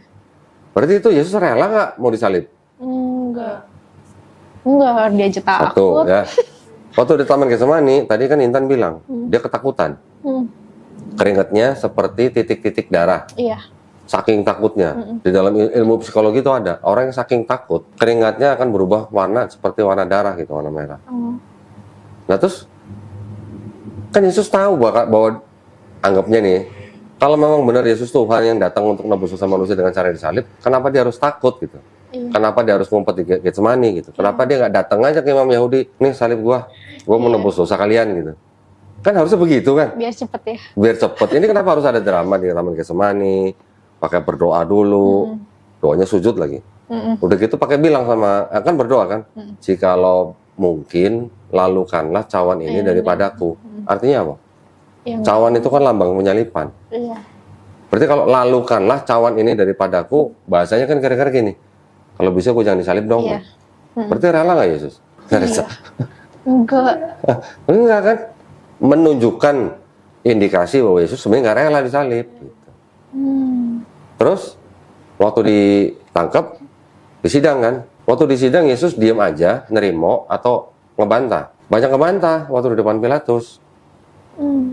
Banyak ngebantah. Terus waktu Yesus di atas kayu salib, sebagai orang yang mau menebus dosa manusia nih, di atas kayu salib teriaknya apa? Eli lama sabaktani. Eli, Eli, lama sabahtani. Allahku, Allahku, mengapa engkau meninggalkan aku? Kira-kira kalimat itu kalimat curhat apa kalimat bersyukur? Curhat. Kira-kira Pertanyaan. curhat. Kenapa kok saya ditinggalin gitu kan? Berarti rela nggak Yesus disalib? Kalau gitu. Banyak indikasi dari cerita di Bible itu bahwa Yesus sebenarnya tidak rela disalib. Nah, terus dipaksakan ada cerita bahwa Yesus mati di atas salib untuk nebus dosa kalian gitu. Yang terjadi seperti itu. Berarti penebusannya ikhlas nggak nih Pak? Nah, kalau nanya ikhlas enggaknya ya, lo orang banyak nggak relanya kok, Iya makanya. ya kan? Pakai nego kan, jikalau mungkin lalukanlah cawan ini daripadaku. Berarti terpaksa dong Yesus mau disalib dong, Iya makanya. ya kan? Kalau di zaman kalau nggak ikhlas kan nggak sah ya. Kalau nggak ikhlas nggak baik. Iya. Tapi sebenarnya apa memang benar Yesus beneran disalib? Ya, ini kan kita lagi ngomongin Bible nih. Di Bible diceritakan kan Yesus yang disalib. Tapi kalau menurut Quran itu dibantah. Di Quran disebutkan bahwa Nabi Isa Al-Masih tidak dibunuh dan tidak disalib. Ya, itu yang menimbulkan keraguan-keraguan di antara kaum Yahudi itu sendiri gitu. Yang Kira-kira kalau kita mau sambungkan nih, ya bantahan Quran dengan kisah di Bible, dengan logika-logika lah ya, yang masuk akal nih. Kalau Yesus ngomong di atas kayu salib, Eli, Eli lama sabahtani. Eli, Allahku kan. Selama hidupnya, dari Matius sampai Yohanes kita baca semua nih, pernah nggak Yesus menyebut Tuhannya dengan Eli, selain di atas kayu salib? Nyebutnya apa? Selalu nyebut Tuhannya apa? Bapakku. Ya, Bapa kan. Abah. Seumur hidup Yesus nggak pernah nyebut Eli. Enggak. Tiba-tiba di atas kayu salib nyebutnya Eli. Kira-kira yang disalib itu Yesus bukan gitu? Iya. Cuman kira-kira aja. Ada nggak kemungkinan bahwa sebenarnya yang disalib itu bukan Yesus karena dia biasanya nyebut Tuhannya dengan Bapa. Kok tiba-tiba nyebut Eli gitu? Kenapa perbedaan itu perbedaan bahasa atau artinya sama atau Yang mana? Eli sama Bapa? Enggak, Eli bukan Bapa. Eli itu Allahku. Allah. Kalau Bapa itu dalam Oh, bahasa iya. Ibrani itu Av atau Abba lah. Abba ya. Beda dong, Abba sama Eli beda dong. Itu indikasi pertama ya. Di ayat yang tadi kan juga ada bilang Bapakku dan Bapamu, Allahku dan Allahmu. Iya, ngomongnya kan Bapakku dan Bapamu. Coba di yang Allahku dan Allahmu tulisannya Eli bukan? Kita bisa cek di teks Yunaninya. Iya. Setahu saya bukan Eli. Yohanes 20 ayat 7. Teks aslinya ya, kita lihat ya. Tuh, bukan Eli, Theon. Theon. Pakai Theon. Oh iya. Eli. Berarti Eli itu bahasa Sebutan Eli itu bahasa Ibrani. bahasa Ibrani. Nanti yang di Eli itu yang di Matius. Kalau di Markus, Eloi. Bahasa Ibrani. Eloi itu bahasa Aramaik. Jadi sebenarnya Yesus di atas salib itu ngomongnya Eli apa Eloi? Kok bisa beda gitu loh? Dari mana gitu orang yang menulis itu bisa nulis Eli itu dari mana taunya gitu? Apakah dia dengar dari saksi yang berbeda atau gimana? Tapi oke lah itu nggak masalah. Tapi yang jelas seumur hidupnya Yesus nggak pernah nyebut Tuhannya dengan Eli, selalu dengan Bapa. Ini tiba-tiba kok Eli gitu. Jadi kira-kira Yesus bukan yang salib. Oh iya. Pertama ya. Kedua, Yesus kan pernah mengajak 3 muridnya, Petrus, Yohanes, sama Yakobus ke atas gunung untuk berdoa. Yesus berdoa sendirian kan. Pas turun, Yesus mukanya berubah. Yesus mukanya berubah, sedang berbicara dengan Nabi Musa dan Nabi Elia. Mukanya Yesus berubah. Berarti Yesus bisa merubah muka kan? Emang ada apa dia? Hah? Ada nggak dia? Ada. Gimana? Mau baca boleh. ini gimana? Hah? Merubah muka aku? Nanti sebentar. Itu kan peristiwa besar itu. Coba buka Matius 17:2. 17 ayat 2. Lalu Yesus berubah rupa di depan Apa? mata mereka. Berubah rupa. Berubah rupa. Iya, depan mata mereka. Nah, Wajahnya bercahaya seperti matahari dan pakaiannya menjadi putih bersinar seperti terang. betul kan? Iya. Yesus berubah muka, Mm-mm. berubah rupa lah. Berarti Yesus bisa merubah mukanya dong, kalau begitu. Ya kan?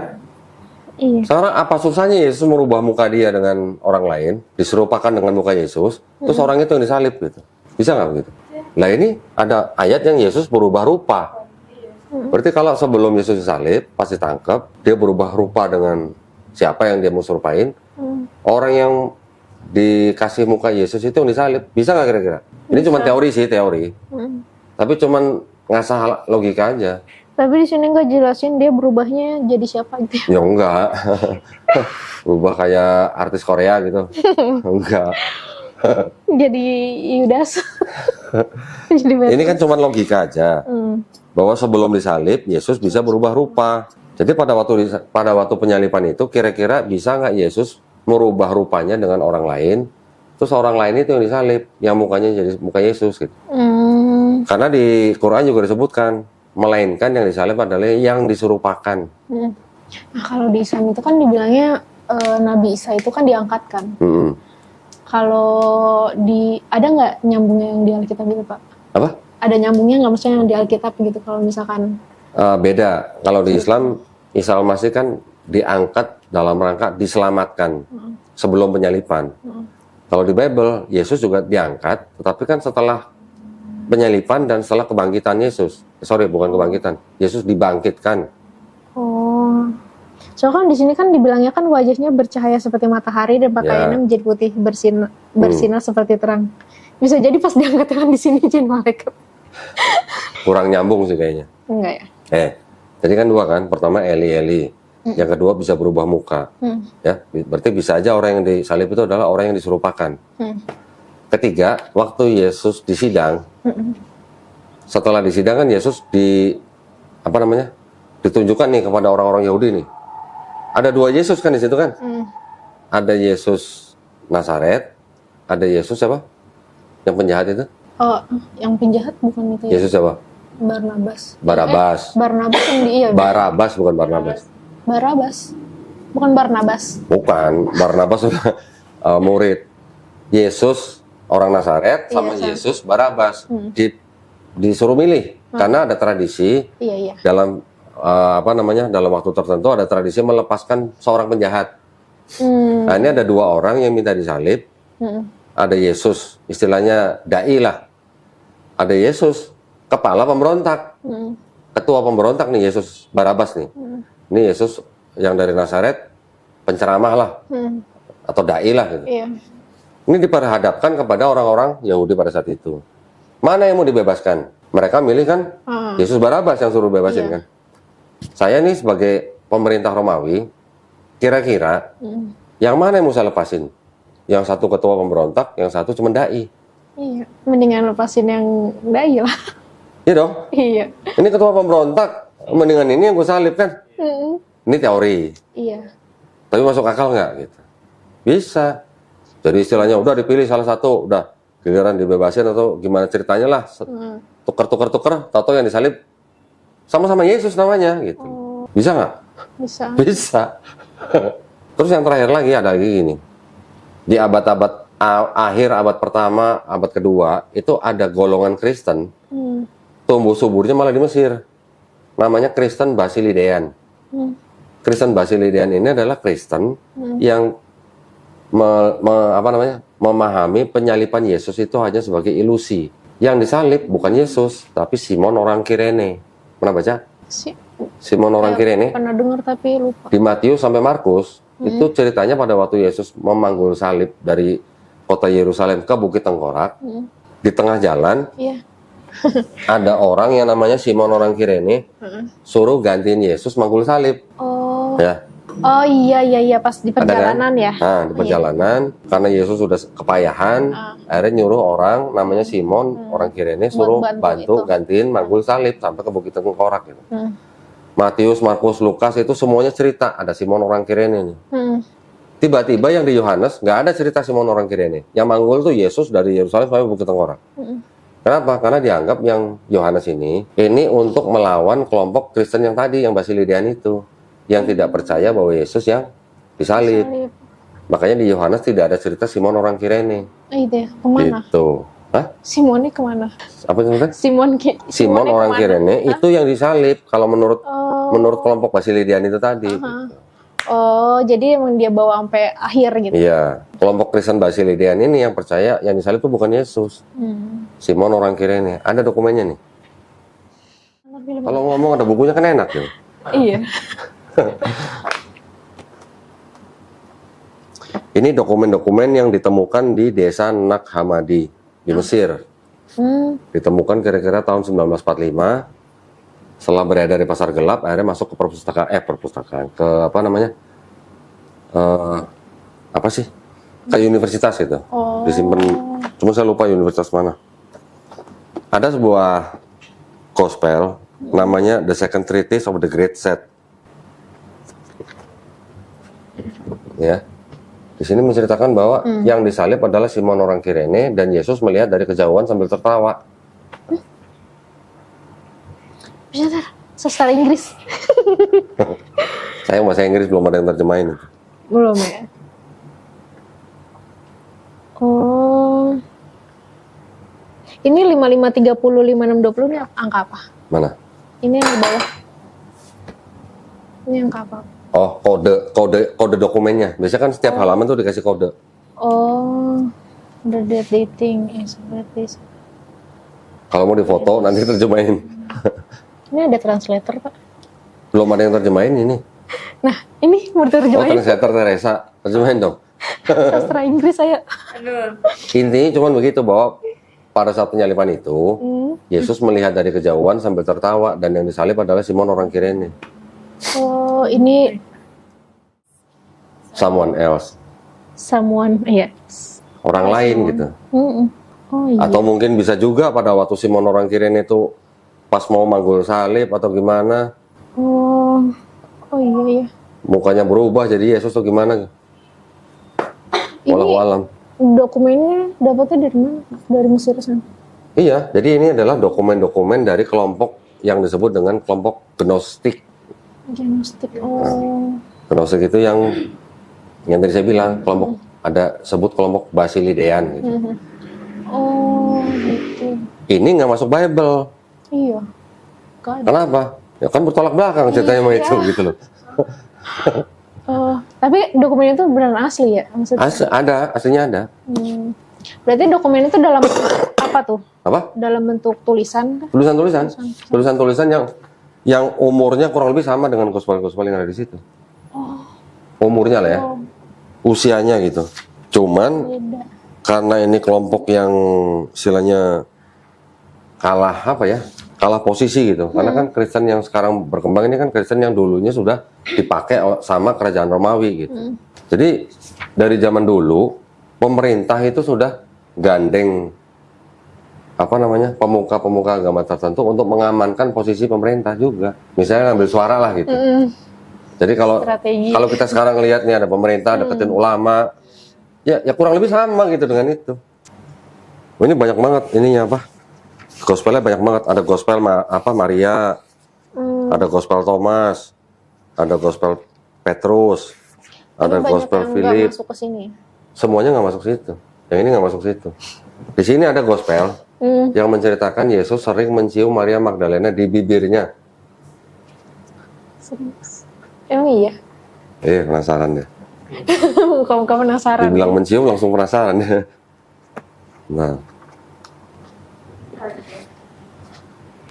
di sini. Teresa yang terjemahin tuh. Terasa main ya.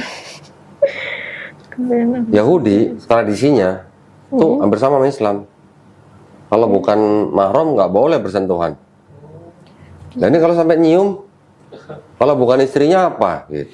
Kalau di Al-Quran ada cerita Nabi Isa mencium. Oh nggak ada. Nggak ada. Tapi di dalam di Quran disebutkan bahwa Penasaran. kami berkahi nabi-nabi dengan istri-istri mereka. Nabi Isa ada istrinya? Ditulisnya nabi-nabi dengan istri-istri mereka. Berarti kita boleh mikir bahwa Nabi Isa juga sebenarnya Punya istri. menikah, punya istri dan nggak cuma satu, orang punya istri-istri. Istri-istri. Iya. Teresa bengong. Baru tahu. Dunia. Tapi bisa ada ayat seperti itu. Dari mana gitu? Nanti ada lagi ayat-ayat ada sungai di bawah laut, ada api di bawah laut. Nanti di dalam laut itu ada gelombang yang saling menggulung. Nanti ada gunung yang bisa istilahnya apa ya? Gunung itu bisa bergeser. Gunung itu disebut sebagai pasak. Gitu. Pasak tau nggak pasak? Kalau kita camping, bikin tenda, ada tali yang kita tarik, ditancap pakai pasak. Itu namanya pasak. Jadi seperti paku yang besar gitu. Pasak itu kan ada kepala pasaknya, ada badannya seperti paku ini kan. Iya. Ternyata ada sebuah buku yang nulis Profesor Frank Press namanya. Kira-kira 50 tahun yang lalu. Dia bisa nulis bahwa gunung itu memang seperti steak atau pek. Steak atau pek itu dalam bahasa Indonesia pasak. Jadi gunung itu kelihatannya aja ada yang atas begini, tapi di bawahnya sebenarnya dia punya akar yang sangat panjang. Bahkan jauh lebih panjang daripada yang keluar di atas tanah. Gunung Everest, Mount Everest, itu tingginya kira-kira hampir 9 kilo kan. 8.800 meter atau 9 kilo lah. Pasaknya yang ke bawah 125 kilo. Bayangin. Nah, dari mana orang bisa punya teori bahwa gunung itu ternyata seperti pasak, seperti penguat gitu?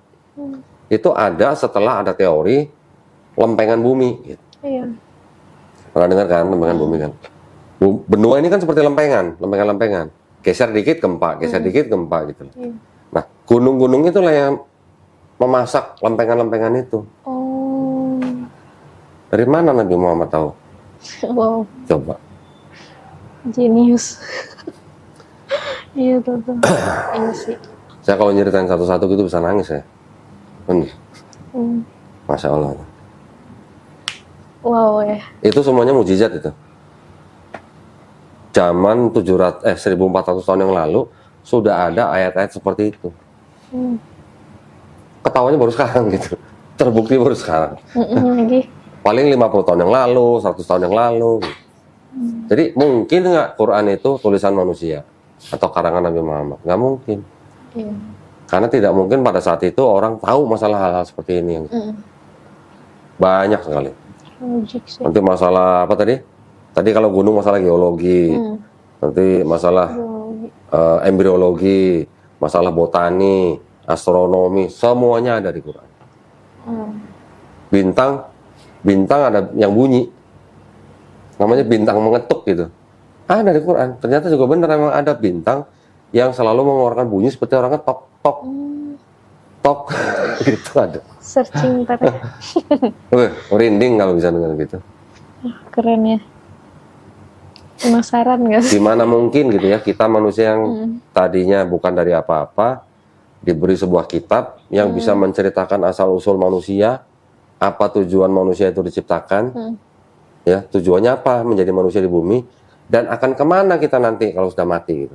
Di Al-Quran semua disebutin. Beneran definisi pedoman hidup ya. Jadi Quran itu seolah-olah kayak buku yang nulis ya, yang menciptakan langit dan bumi dan manusia, karena semuanya diciptakan di situ. Jadi apa mungkin yang nulis itu manusia gitu? Orang di dalam Quran itu tahu persis seluk-beluk manusia, dari diciptakan dari apa. Bahkan Allah Subhanahu wa taala berfirman di dalam Quran bahwa Dia mampu menggabungkan kembali ya manusia ya. Dari mana? Dari ujung jarinya. Ujung jari manusia itu bisa mengidentifikasi orang ini siapa gitu. Oh iya, seorang Apa itu namanya? sidik jari ya. Sidik jari. Kapan orang tahu sidik jari? Setiap manusia itu unik. Nggak ada yang sama. Nggak mungkin Kapan? sih kalau zaman dulu ya. Belum lama. Iya. Belum lama. Di polisi kan kalau mau Iya. mengidentifikasi manusia ini siapa? Dari sidik jari. 1400 tahun yang lalu kok bisa ada tulisan begitu? Teknologi aja belum ada ya. Apa Nabi Muhammad SAW waktu itu udah tahu bahwa sidik jari manusia tuh beda-beda setiap manusia gitu? Nggak mungkin. Keren. Dia langsung lihat sidik jari itu. Iya ya. Ya kan? Kenapa kita di imigrasi selalu suruh sidik jari begini? Itu rekaman yang nggak bisa diduplikasi gitu. Karena beda-beda ya. Di polisi semuanya pasti pakai sidik jari. Iya. Jadi kalau manusia seperti kita nih, kalau kita sudah tahu isi Quran, terus kita sampai menolak Quran, kita ini manusia yang sombong gitu. Bener. Nah, sesombong-sombongnya manusia, mau jadi apa sih? Mau sampai kapan sih? Gitu. Iya. Sedangkan umur manusia itu berapa paling lama? Paling banter 60 tahun, 70 tahun. Sebentar kan? Nah, selama umur yang pendek ini, suruh ngapain tuh manusia? Suruh beribadah. Tujuan manusia dan jin diciptakan ya hanya untuk beribadah kepada Allah Subhanahu wa taala. Ibadah itu apa? Sholat doang? Enggak. Ibadah di dalam Islam itu pengertiannya bisa luas. Bisa sholat, itu ibadah. Bekerja untuk mencari nafkah, itu juga ibadah. Menafkahi keluarga, beribadah. Membantu orang susah, beribadah. Merawat orang sakit, juga beribadah. Kemudian dikasih aturan-aturan gitu. Pakai jilbab ya yang perempuan gitu. Nah iya. Gimana dong? Ntar kalau pakai jilbab di kantor nggak boleh gimana? Itu dia. Resign. Hah? Resign. Iya harus berani. Iya. Harus berani karena rezeki itu udah ditaker. Masing-masing orang tuh udah ditaker rezekinya. Jangan kalau gue masuk Islam ntar gue nggak bisa pakai hijab di kantor. Mendingan janganlah. Karena gue takut keluar kerja. Wah itu sempit banget pikirannya. Kerjaan kan nggak cuma di situ, banyak. Ya oke, mungkin sekarang cari pekerjaan memang susah. Tetapi kalau kita mengikuti perintahnya Allah, menjauhi larangannya, insya Allah pasti ada pekerjaan. Nah kalau di Islam, konsepnya gini, setiap detik kita hidup, menarik napas, itu adalah ujian. Wes. Jangan nafas. Mati dong. Pokoknya setiap kita bernafas itu ujian buat kita. Ujiannya apa maksudnya? Contoh gini, ada konsep juga gini. Setiap manusia yang bertemu nih, saya ketemu Intan, Teresa, atau Mas Arif ini nggak ada yang kebetulan. Ini sudah diizinkan Allah Subhanahu Wa Taala kita ketemu, ya. Atau misalnya Intan ketemu orang di jalan gitu, itu juga nggak ada yang kebetulan. Itu sudah ada yang mengizinkan. Entah nanti Intan ketemu orang ini ternyata malah akhirnya menipu si Intan. Ini ujian. Kalau kamu ditipu orang, kamu masih beriman nggak gitu? Iya. Nah, terus ada lagi misalnya ketemu orang, ngasih duit banyak gitu kan, seneng kan? Itu juga ujian. Dapat duit banyak, masih beriman nggak? Buat apa nih duit yang banyak terima nih? Oke, bisa buat menuhin Islam, tapi ingat sama Allah nggak gitu? Justru ujian yang paling susah itu adalah pada waktu kita punya banyak duit. Kalau nggak punya banyak duit, udah nggak usah ribet-ribet lah, sholat segala macamnya. Kalau lagi banyak duit, pasti pikirnya kemana-mana kan? Betul? Pengen beli ini. Oh iya. Justru ujian paling susah itu pada waktu kita punya banyak duit.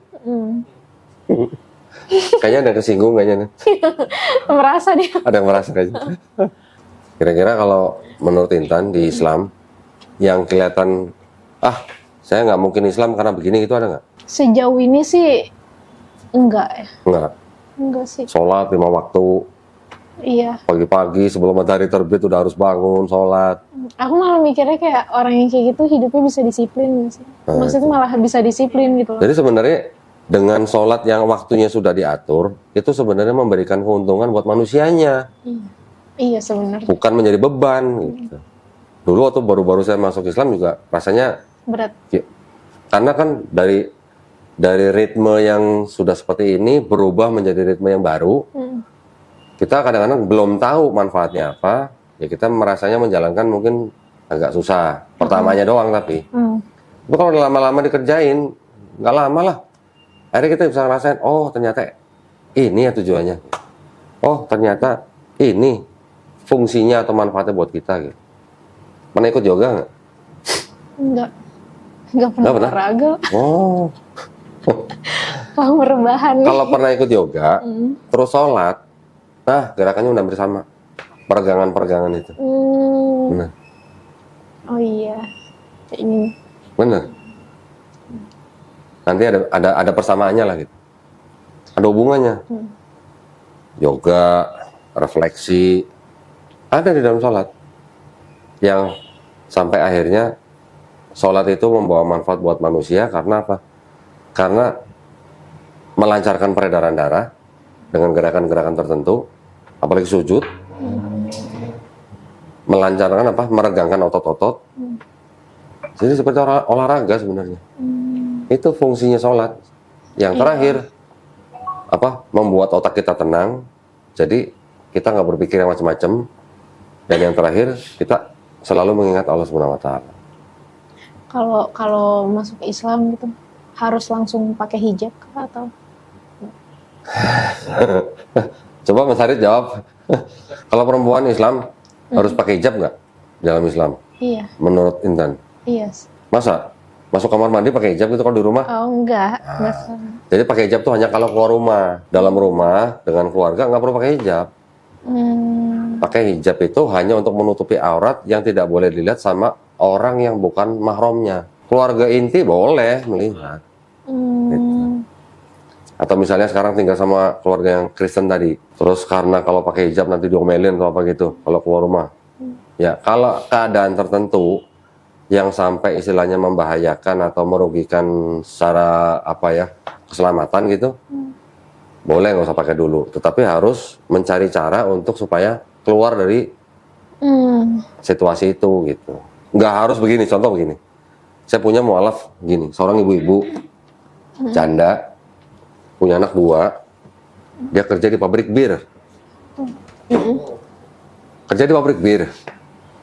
Sudah pergulatan, segala macam, ketemu saya, ngobrol, akhirnya sadat. Setelah sadat, apakah saya suruh dia keluar dari pabrik bir? Enggak dong, itu nafkahnya dia gitu. Saya cuma bisa bilang, Bu, kalau ada kesempatan cari pekerjaan yang lain ya. Hanya itu aja yang bisa saya pesenin gitu. Nggak mungkin pada saat habis syahadat, Bu, Ibu harus besok keluar ya dari situ ya. Itu kan minuman khamar gitu, haram di Islam, nggak boleh begitu. Nggak begitu. Jadi harus ada step by step. Gitu. Ada lagi nanti orang dari luar Islam masuk Islam, kerjaannya rentenir. Tapi hanya itu nafkahnya dia gitu. Apa kita harus bilang mulai besok nggak boleh ya jadi rentenir ya? Enggak. Harus pelan-pelan cari pekerjaan lain yang lebih halal gitu. Bahkan sampai ada misalnya mualaf yang karena dia tinggal di dalam keluarga yang mungkin hampir tiap hari makan babi, kalau sampai dia harus makan babi supaya keluarganya tidak apa ini istilahnya mempersekusi dia, ya nggak apa-apa. Dalam keadaan tertentu ya, bukan sengaja ya. Tuh. Ada satu mualaf saya 2 tahun nggak ngomong sama keluarganya. 2 tahun baru ngasih tahu. Tapi gini, tidak juga kita harus terlalu berlebihan. Maksudnya tidak semua apa yang kita takutin terjadi, belum tentu gitu. Kalaupun sampai terjadi, misalnya sampai diusir keluarga, lontang-lantung, kasih tahu kita mau love center siap bantu. Ada penampungan, nggak usah mikirin makan dah pokoknya. Bener, ada penampungan, bahkan kita ajarin baca Quran, gitu. Sampai mandiri gitu. Oh, iya. Jangan takut. Terus kalau misalkan abis mualaf gini, terus belajarnya harus ke sini? Enggak harus ke sini. Online juga bisa. Ya? Iya. Oh, Nanti kita ada gurunya yang ngajarin online. online. Mau datang boleh, atau mau belajar di rumah sendiri kita kirim guru juga boleh. Bisa Hah, gitu? kurang enak apa coba? Wow. Loh iya, nih first service gitu. Yang cowok kita sunatin malah gratis. Sunat. Aku Kirain mau lagi. Habis dong lama lagi. Kalau datang ke Datang ke sini boleh. Nanti ada gurunya. yang daerah Jakarta. Jakarta. Kalau Jakarta Pusat kita ada kerjasama dengan Masjid At-Taibin di Jakarta Pusat di dekat Senen. Boleh datang ke situ. Kalau Jakarta Barat ada? Jakarta Barat kita belum ada kerjasamanya. Kalau mau belajar Quran atau Iqra, paling enak kita datengin guru. Iya sih. Nggak usah bayar, free. Aku dulu pernah ngaji kan. Cuma nggak kelar ikronya. Iqra berapa? 3. Itu juga aku udah lupa. Ya harus diulang lagi nggak apa-apa. Ulang sebentar biasanya. Dulu saya belajar Iqra juga nggak sampai 5 ya.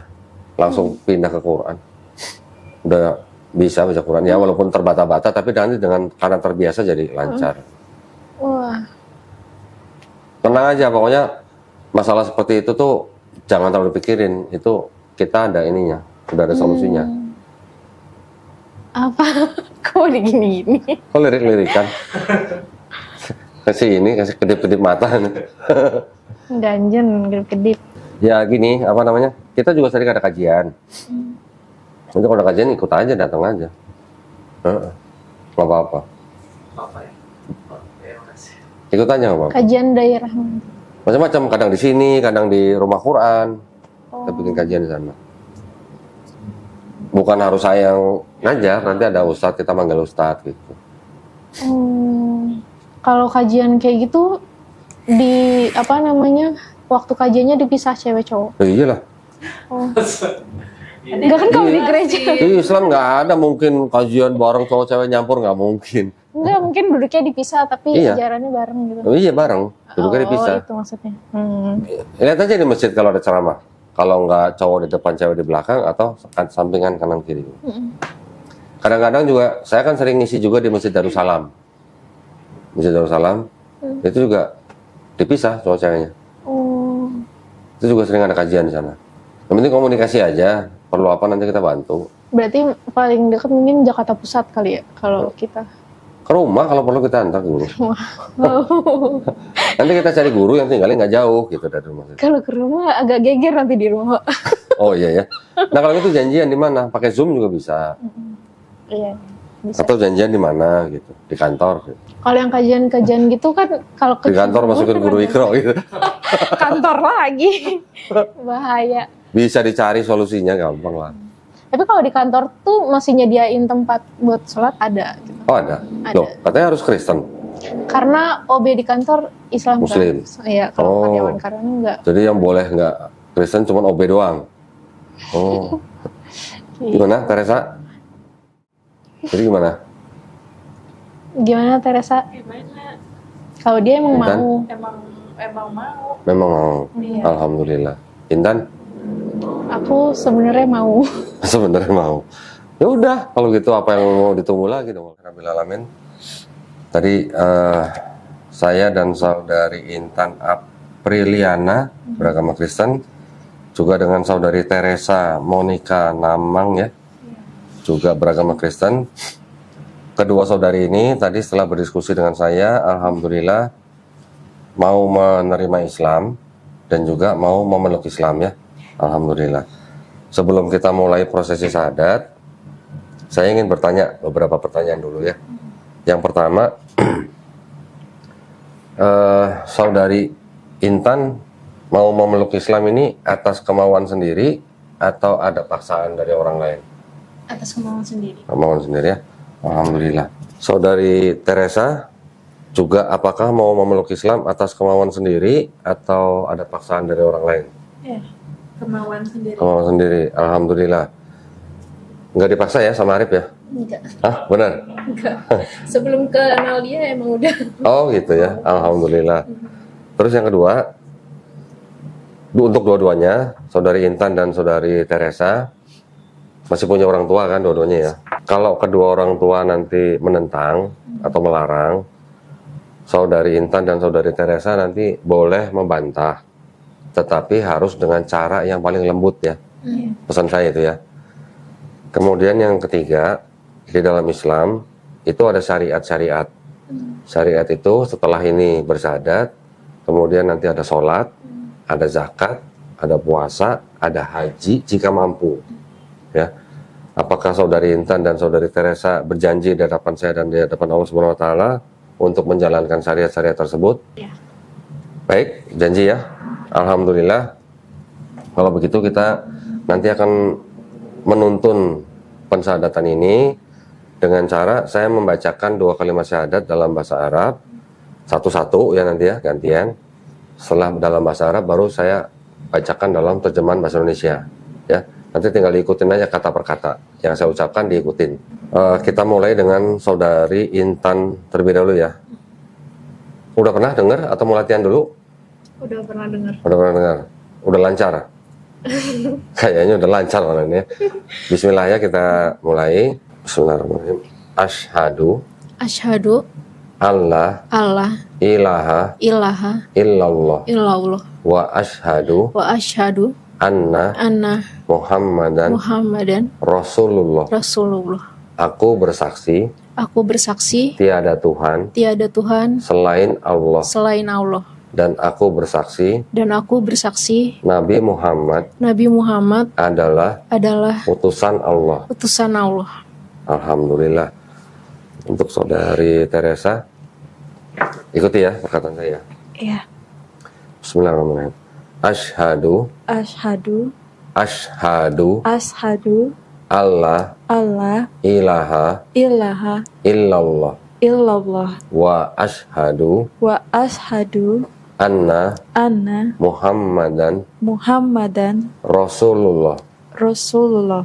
Aku bersaksi Aku bersaksi tiada Tuhan tiada Tuhan selain Allah, selain Allah, dan aku bersaksi dan aku bersaksi Nabi Muhammad Nabi Muhammad adalah adalah utusan Allah. utusan Allah. Alhamdulillah. Sah? Alhamdulillah. Sah ya, saksi ya. Allahu Akbar. Masya Allah, senang sekali pada hari ini kita mendapatkan saudara baru ya dalam iman Islam. Saudari Intan Apriliana dan saudari Teresa Monica Namang ya. Mudah-mudahan dengan bersyahadatnya kedua saudari kita ini nanti keduanya bisa istiqomah ya, dan juga bisa husnul khotimah. Nah, saya perlu menyampaikan bahwa di dalam Islam setiap orang yang non-Islam masuk Islam atau memeluk Islam, insya Allah dosa-dosanya ya, dari mulai hari ini sampai dulu akhir balik itu insya Allah dihapuskan ya, alhamdulillah. Tetapi kebaikan-kebaikan yang dulu pernah dilakukan juga dari akhir balik sampai sekarang insya Allah tetap dicatat sebagai pahala ya, alhamdulillah ya. Jadi dosanya dihapus, kebaikannya tetap dicatat ya. Nah juga saya ingin menyampaikan bahwa setiap bayi yang lahir, ya tadi kita udah ngomong ya di awal ya, setiap bayi yang lahir itu sebenarnya fitrahnya adalah seorang muslim. Muslim adalah orang yang berserah diri hanya kepada satu pencipta. Ya, jadi pada waktu bayi itu menjadi Kristen, Yahudi atau Majusi, itu kan orang tuanya. Nah, pada waktu bayi ini nanti besar, dia mendengar tentang Islam, dia akhirnya mau menerima Islam dan akhirnya memeluk Islam. Sebenarnya orang itu bukan pindah agama, tetapi orang itu kembali ke fitrahnya, kembali ke fitrah manusia, yaitu seorang muslim. Ya, jadi jangan anggap kalian ini orang yang pindah agama. Kalian ini orang yang kembali ke fitrah sebagai orang muslim. Ya, alhamdulillah saat ini saudari Intan Apriliana dan saudari Teresa Monica Komang sudah sah menjadi seorang muslim. Nanti belajar Islam step by step. Ya, nggak usah terburu-buru, nggak usah besok sudah harus bisa ini itu, nggak. Pelan-pelan. Nanti butuh bantuan apa, jangan ragu-ragu, kasih tahu kita. Ya, ini KTP-nya saya kembalikan. Ini saya berikan ada buku petunjuk sholat, di dalamnya juga ada sedikit uang. Ini uang zakat, ya. Uang zakat ini memang diberikan kepada salah satu dari 8 asnaf yang berhak menerima zakat, yaitu untuk mu'alaf. Jangan dilihat jumlahnya, diterima aja, ya. Baik, mudah-mudahan bisa belajar dengan sabar, bisa menjalani apa yang di dalam buku ini supaya bisa cepat sholat. Tetapi kan kalau misalnya belum bisa sholat, usahakan sholatnya menjadi makmum. Ya, makmum artinya jamaah di masjid. Ikuti imam saja, ikuti gerakannya. Kalau bacanya belum bisa, bacanya subhanallah, subhanallah, subhanallah, gitu aja ya. Nanti kalau sudah sambil belajar buku ini, kalau sudah bisa, baru sholat. Untuk sholat sendiri yang sholat sunnah bisa dilakukan. Oke? Kalau yang ke masjid itu dari pagi sampai malam bisa atau? Ya, kalau untuk awal-awal hanya untuk mengikuti gerakan sholat di masjid boleh. Setiap saat, setiap jam sholat boleh ke masjid. Sebenarnya seorang perempuan di dalam Islam itu tidak wajib ke masjid. Yang paling bagus adalah sholat di rumah sendiri atau di kamar. Tetapi kalau bukan dilarang ke masjid, boleh ke masjid. Tetapi istilahnya untuk belajar sholat ini juga boleh. Ya. Ada pertanyaan lagi? Belum sih. Belum ya? Belajarnya step by step ya. Saya nggak bilang harus belajar semuanya dilalap dalam satu malam, jangan. Nanti malah kacau nanti. Pelan-pelan supaya berurutan gitu belajarnya. Oke?